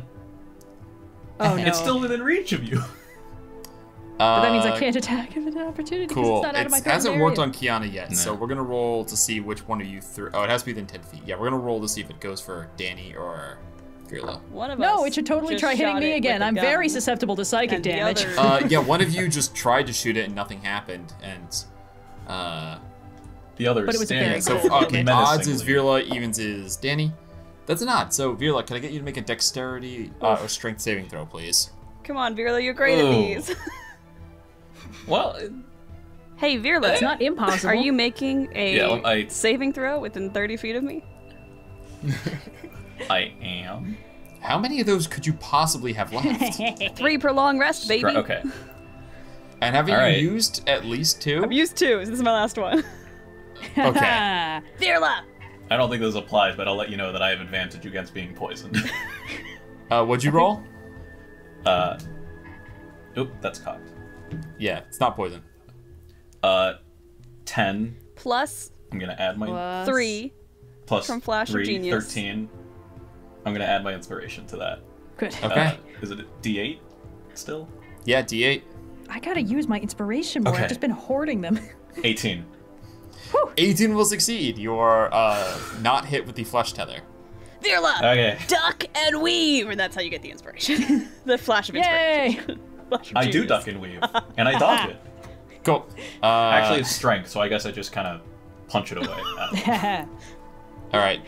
Now it's gonna try to claw. Yeah, it's gonna just claw Dani. Ha. My Danny's Uh, my Danny's got it. Natural. Piss this thing off more. 1. Oh, goody. Ooh, fuck off, bitch. All right, Dani, your turn. Piss off, ghost. Piss off, ghost. It has a range of 5 feet, or... It has a reach of 10. Oh, then I'm gonna step back 5 feet. Okay, you'll still be in melee, so you'll still have disadvantage on ranged attack rolls. Alright, for dramatic effect, Danny steps back anyway, though.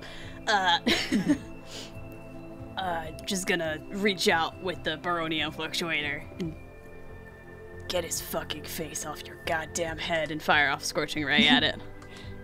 All right, disadvantage on each of the attack Yep. rolls. Go for it. First one is... that is 19 to hit. That will hit. Alright, the second one's gonna be... 13 to hit. Nope. Or is a natural 20, but also a natural 15, so that's... That's gonna hit. Yeah. Yeah, if it's more than +3, you're it's gonna over hit. 20. Cool, Yeah. so 2 hits. 2 hits. First one gets the D8 plus the 2D6. So 12 points of fire damage on the first one. Miss the second. And Okay. then the last one is 10 points of fire damage. Wow, it's a really good roll for just the D6. I know, I got a Nice. 4 and a 6. It is going to use its final villain action, or final type of villain action, Rend Reality. Ha! The Hypnoga rips at the bonds of reality in its immediate area. Each creature within 10 feet, so that's everyone except Finbar, please make me a Constitution saving throw. No. Wait a minute. There's a thing I can do about this, I think. I Wait, maybe wonder not. if I should have saved my inspiration for this. I cannot. Okay, con save. 16. Natural 20. Ooh, nice. Girl. Hell yeah. 12, but I think I'm gonna use one of my inspirations on it, just to... Okay. Keep that Damn it. bitch up. 16? Hell yeah. 216. Sorry, Twinsies. wait. So 16 from Kyana, 16 from Dani and Virla. 22. Yeah. You all succeed. Yeah. It's an all or nothing. It's binary. Phew. Didn't want to find out what that thing did. Yeah, you see the whole area around you kind of like warps and shifts. Like Inception. Kind of the same way that, same way that the flesh bindings and the creature pulled into reality, you're pulled and you can almost feel like your astral form's kind of like yanked out of your bodies a little bit, but you resist the damage and the exhaustion from the effect. Oh, good. Ugh. Okay, cool. Sweet. That's the villain action. Virla, it's your turn. Okay. I go 5'10". Should be adjacent to the Hypnagogue. Yeah, you are. You And I very cast much Vampiric Touch at 4th Nice. level, and I go and punch are. it. Old classic. Yeah! And then I punch him. Yeah. And I Do it. Well, punch. Yeah. Punch him. Fuck. I 11. don't suppose we're flanking, because... 11 is not so much good for hitting.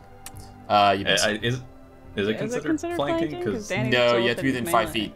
Boo. Okay. No, you have to be within your melee, Dani. Actually, well, He's within not my even. melee. He is not flanking with you. Also, you have to be within Yeah. 5 feet. Sorry, that Wow. was. That's, I don't know why I said that. That's not correct. You have to be within 5 feet of the creature for flanking. Alright, alright. That is fine. Actually, you know You what got I'm gonna do? inspiration. You used it.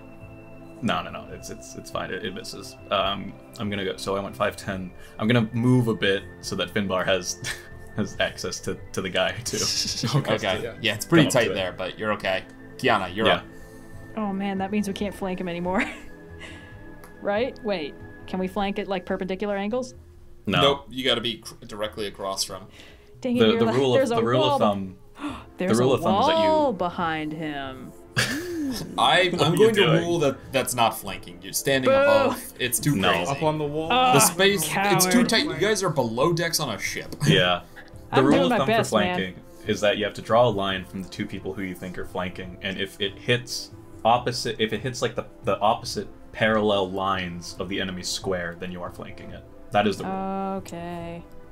Classic. Well, I guess I'm gonna get between it and Dani. Rookie mistake in general. Ooh. Actually, I think I can be in the doorway. Just. It's okay. My vampiric touch lasts a minute, so I can keep punching. Oh, yes, good. Virla just becomes All like a right. rock'em sock'em robot. Oh man, I hope so. That is actually what I imagine, because I have like telescoping arms to an extent. So. All right. Yeah. Punch number 1. Ha! Okay. 24 will hit. I think. Nice. Yeah. Unless it suddenly got tougher. Mm. Okay. 8 points of force damage. Have to 4. Okay. Have the 4. Second attack. 18. Perfect. Yeah, that'll hit. All right. 9 points of force damage. Also have to 4. 9 to 4. Flurry of blows. 1 more key point. Oh, I'm gonna need a long rest after my long rest. Okay. Attack number 3. Up, there we go. That's better. That's 11, so not gonna hit. Attack number 4. 19. Okay, that'll hit. All right. D6 plus 4. Okay, 5 points of force damage. Have to 2. Cool. I don't suppose it dies. Nope.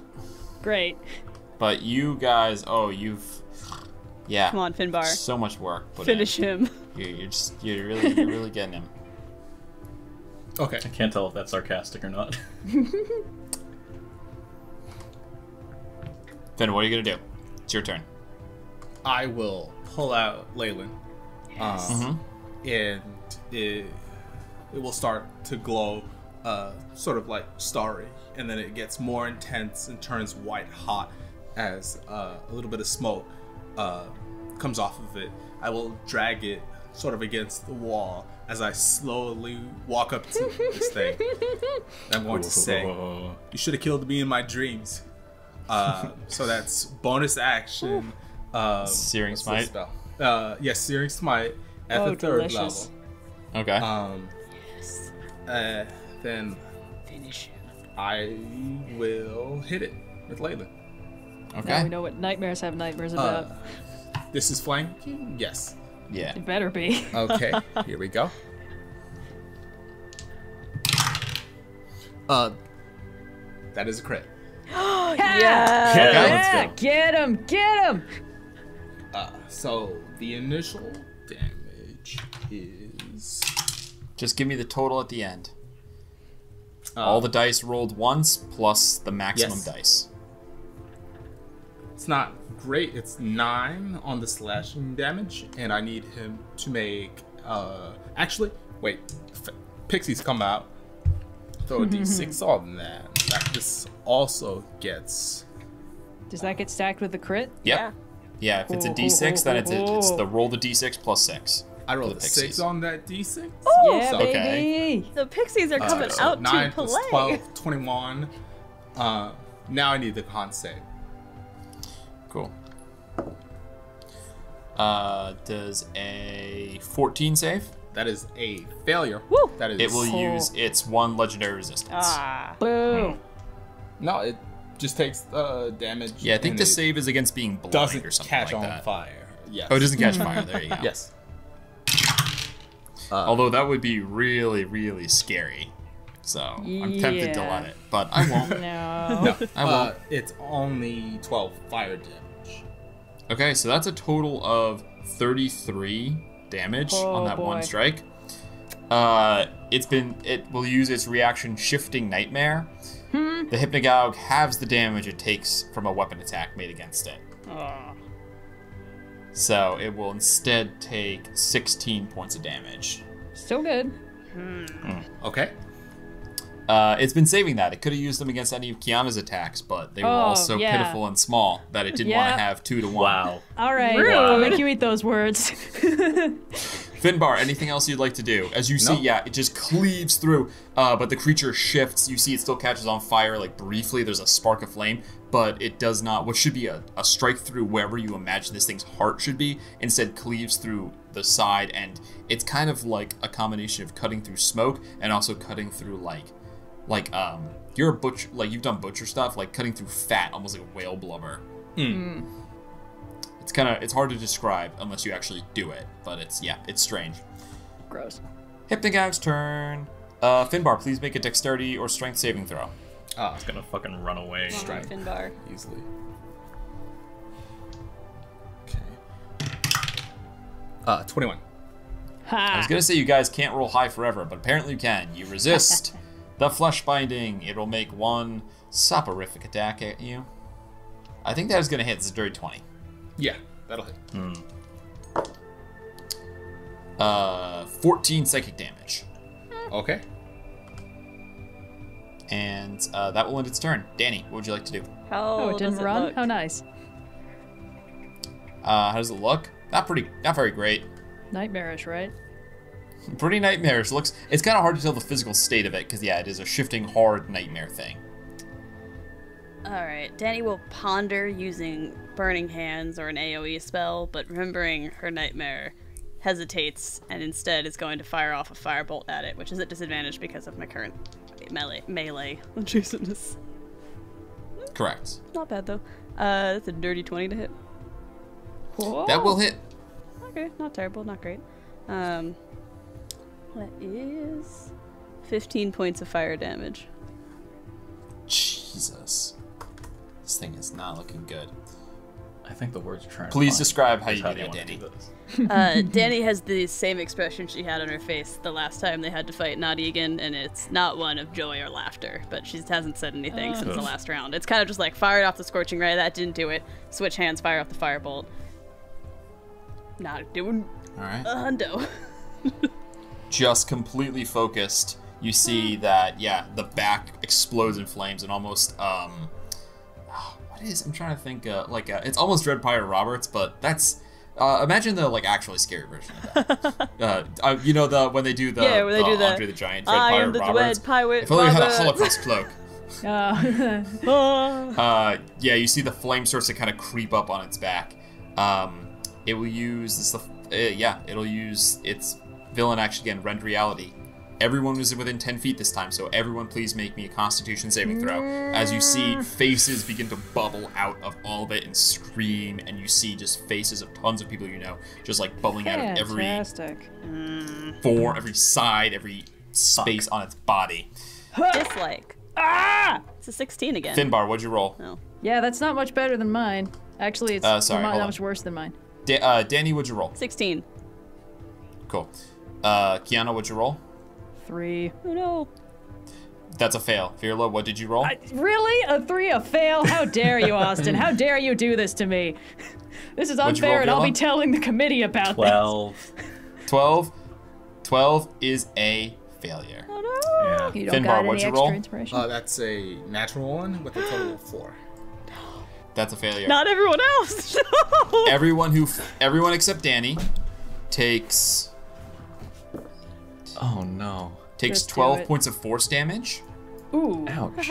and gains 1 level of exhaustion. How's Oh everyone fuck, hanging? Finbar. I'm All chilling. right. Where does the conditions? Under conditions all the way at the bottom, there's exhaustion. You can Disadvantage like tab on it to attack 1. rolls and saving throws. Fine. No. You each take force damage. Finbar, how many levels of exhaustion are you at now? I am currently at 3. I move at half speed. Disadvantage on ability rolls, saving throws, and attack rolls. All right. At what level do you die? 6. Because I know that's Stop that. 6. But 4, your health points or your HP is halved. Which I suppose if there was any of us to have had that done to, Finbar would be the best. Yeah, I'd but- be at 34 max. The So- joys of being dwarfed. All right, Virla, let's do this it's your thing. turn. What would you like to do? Exhausted now. Well, this is a this is a question if you'll allow this. Virla immediately put the hat on that Finbar gave him. Could you have had time you guys to all attune had time it? to attune during the party and stuff like that. Okay. Yeah, at the party. Alrighty then. Then I am going to attempt to cast Booming Blade. Okay, you do need. Do you have a weapon? It is- You need a weapon for that.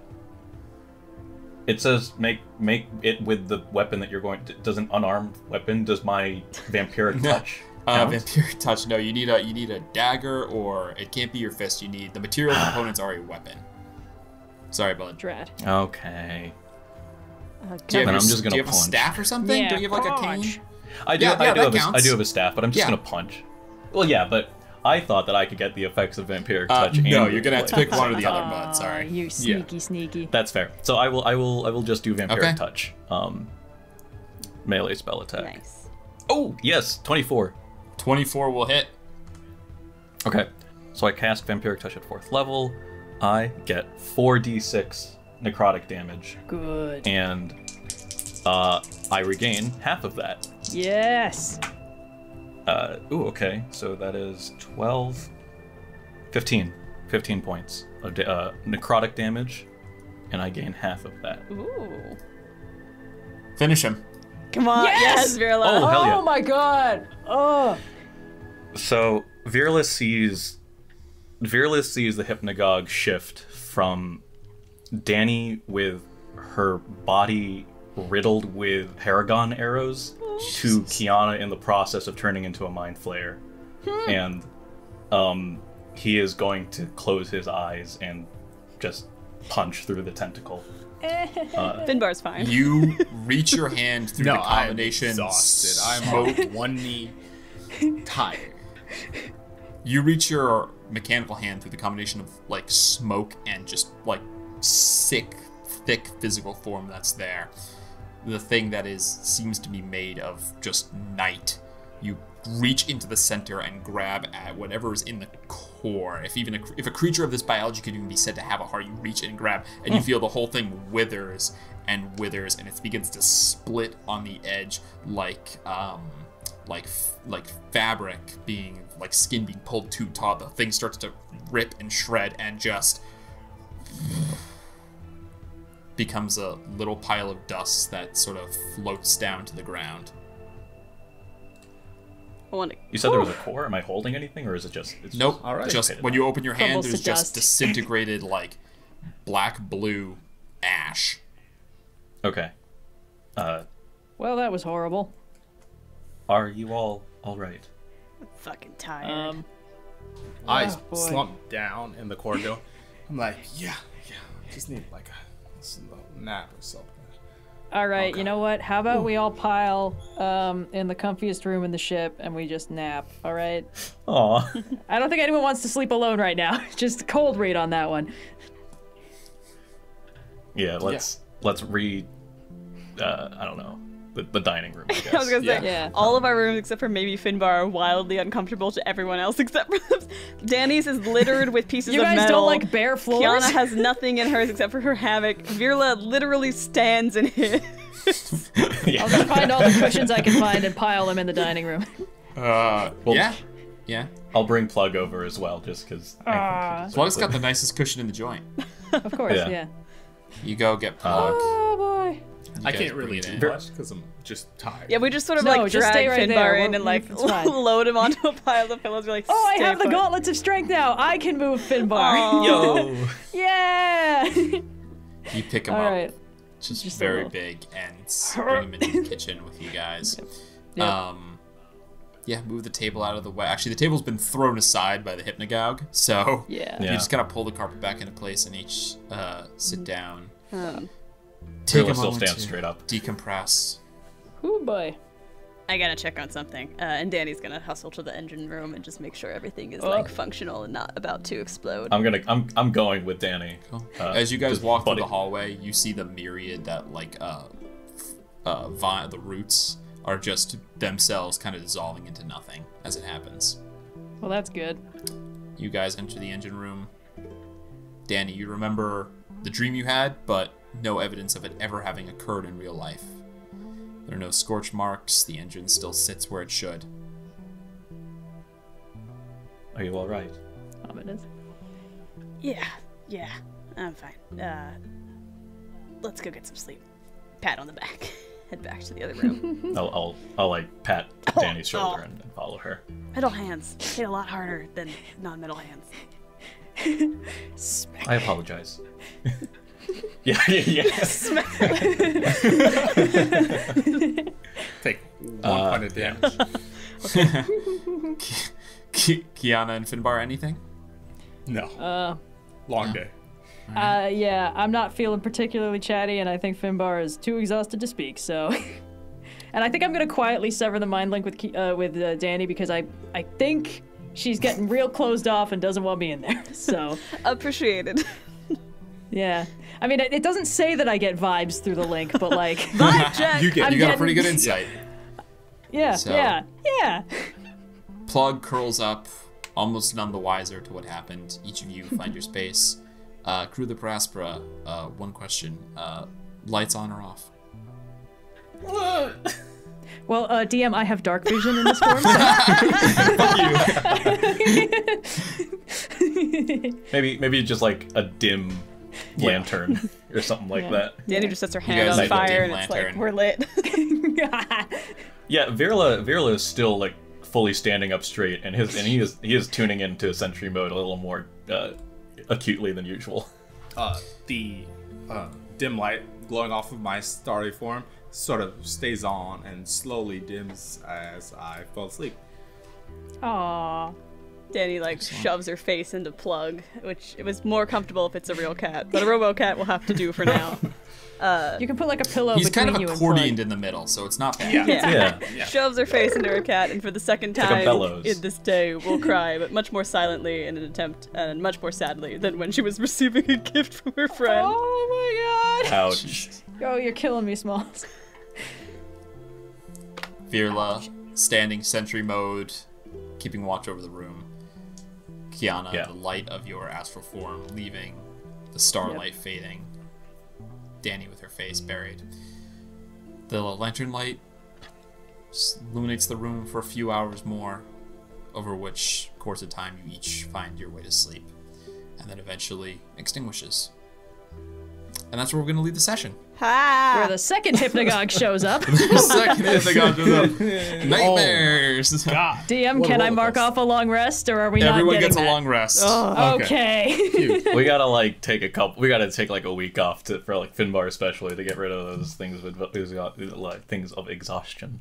Oh man, Ugh. so fun. How is everyone doing? In all seriousness, how's everyone doing? Yeah, we're good. Oh, I'm good. Sophia Very- loves this I don't know shit. what I don't know Dani, what not so happened. much. Great episode. Holy shit. I'm gonna Kyana get has my never real been happier to actual. be Hold severed on. from I think dreams, everyone baby. needs this. I'm gonna get my real actual cat. Where'd she go? Ziggy. Yes, Yeah. yes. Oh, Hi, what Ziggy. is that? Where the hell did you find that monster? So yeah, so Yeah, people yeah. listening, Tell us. this is from this monster is from an article. I'll have to look up the name of the article. It's from an issue of Arcadia, which is the MCDM monthly magazine that sort of like a Dragon Man magazine send up. Yeah, give me a sec. I'll look up the author. So there's two monsters in it, and they're both dream encounters. And so I took this one, the Hypnagogue, and Her tail's all poofed up. I think she spotted something in our kitchen. Okay, I'm gonna solve that problem later.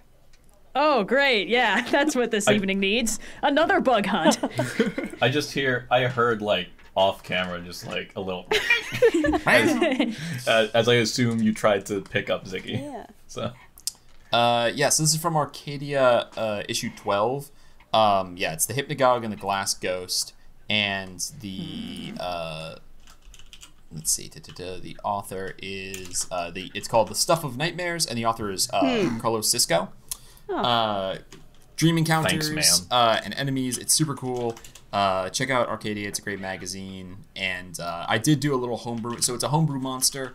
And there's actually, it's sort of like an adventure with it. So I sort of shrunk the adventure down to one encounter. So the monster got homebrewed a little bit. I gave it some, I tweaked an ability here or there. Some things that I thought were kind of like bad feedback loops. I took out, and then other stuff I was like, that's flavor that needs to be mechanical. So, but overall, they're super cool. The flavor for it's super great, and yeah, I hope you guys had fun. You thought last that week was was your alien fantastic. episode. This was the alien episode. Oh my god. Yay. should we be worried? Should we be worried about how this tricked you. creature got into our ship, or is Weird that just astral like sea stuff. It's Yeah. stuff just You know- happens sometimes, man. It's this was probably the fine. astral? This was the astral sea version of like a pothole or a speed bump. Oh man. I gotta say, it's probably pretty serendipitous that this party is 50% composed of people who cannot dream. I was gonna say we really lucked out that two out of the yes. four of us weren't immediately Yeah. absolutely fucked by. It would have been pretty cool if it was like just one person awake, and then I had all you guys do Pretty the dream cool nightmares, is one way to phrase that. and then I could have had No, I'm with Austin. I thought that would be cool too. just Yeah, no, I mean- just Noir, like just Virla Yeah. having to solve the problem would have been. But also, I really liked the pairs, and of course, I had all these built-in because obviously there's no provisions in the encounter for hey if you're playing with an astral monk who can see. Yeah. So I just had all these little things like, oh yeah, the detect magic will tell him something, the astral face will tell him something. Yeah. If she uses her Yep. mind meld, that'll work. And you guys did all of them, so Yeah. Hell Great. yeah. had- Good thinking, I- clever. The one thing that I was thinking about trying that I didn't end up doing was trying to mind link with the critter. It is I- telepathic. Ooh. Yeah, Ooh, what I could've the talked thing is, to you I if you didn't think it wanted was to. gonna go well, but it was one of those things that I was only gonna try if I got the how do you want to do this, because I wanted to see, That would've been cool. because we've sort of futzed with the rules on it. Like obviously, the way it works is spoken communication, but there was the one time when I used it to like flash an image to a mind flayer, and that was just like flavor text, and I was like, I wonder if I can give it like a nightmare feedback loop by showing it its own face. That'd be pretty But- cool. Yeah, but That's I figured it was the kind of like hot nonsense that you wouldn't allow unless it was already Don't be so basically sure. dead. So Don't. There's a lot of hot nonsense. no, what that's- you guys it's want to fine. see another 7 rounds of me doing 2 points of damage to it? That would have been an incredibly finishing move. But yeah, Yeah, it probably but would have done anything mechanic. Like if mid-fight it wouldn't have like scared it or Exactly, anything. yeah. And I didn't really want to burn a turn opening my brain up to something horrible, just on the off chance of being like, hey, Nice. DM, can I do this cool thing that there are no rules for? What a session. We just paused the combat to do a mind fight. Yeah. You guys just Battle in the both end up center in a of the mind mind. palace. Vision quest. Yeah. Well, Oh man, so cool. That was so cool. I don't trust Oh, yeah, Yub Nub Happy anymore. Happy birthday, guys! You shouldn't. Yeah. You shouldn't. We won't do Yub Nubs for a while. Every damn Yub Nub. Every Yub Nub, they get us with one of these episodes.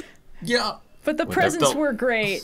They were. Those are, by the way, huge round of applause to Wally, who came Yeah, to me Wally. before the season happened and was like, Oh, I yeah. want to do this birthday thing. And I said, yeah, totally, we'll do that. And then I let him know it was coming up. I was like, I think it's coming up. And wrote up, he was like, here's who I'm inviting. First of all, here's the gifts. Here's who I'm inviting. Here's how we're going to do it. And wrote up a whole bunch of stuff. Aww. So including Neve and the ceremony, completely his idea. The gifts from the NPCs was me, but yeah, he was like, these are the people I invite, and I was like, okay, this is who shows up. So very cool. Fantastic. Yeah, so Wally, you have fantastic. like 50,000 inspiration or something like that? Oh, beautiful. Well, thanks for joining Thank you, us man. on this That episode, was so team. sweet. Yeah, thank you. Yeah, wow. We gotta No, put it's some great. trigger warnings maybe at the beginning of this episode, actually. Yes, If this you stuck one through will it, have thank you so much. content flags. This one was harrowing, and next week we'll do a nice, easy session. No problems. I feel so blissfully ignorant. It's gonna I'd like be- to roll an insight it's gonna be check great. on that statement. And thank you for joining us. Until next time. See ya. Adios. Bye. Pleasant dreams, everybody. Sleep well.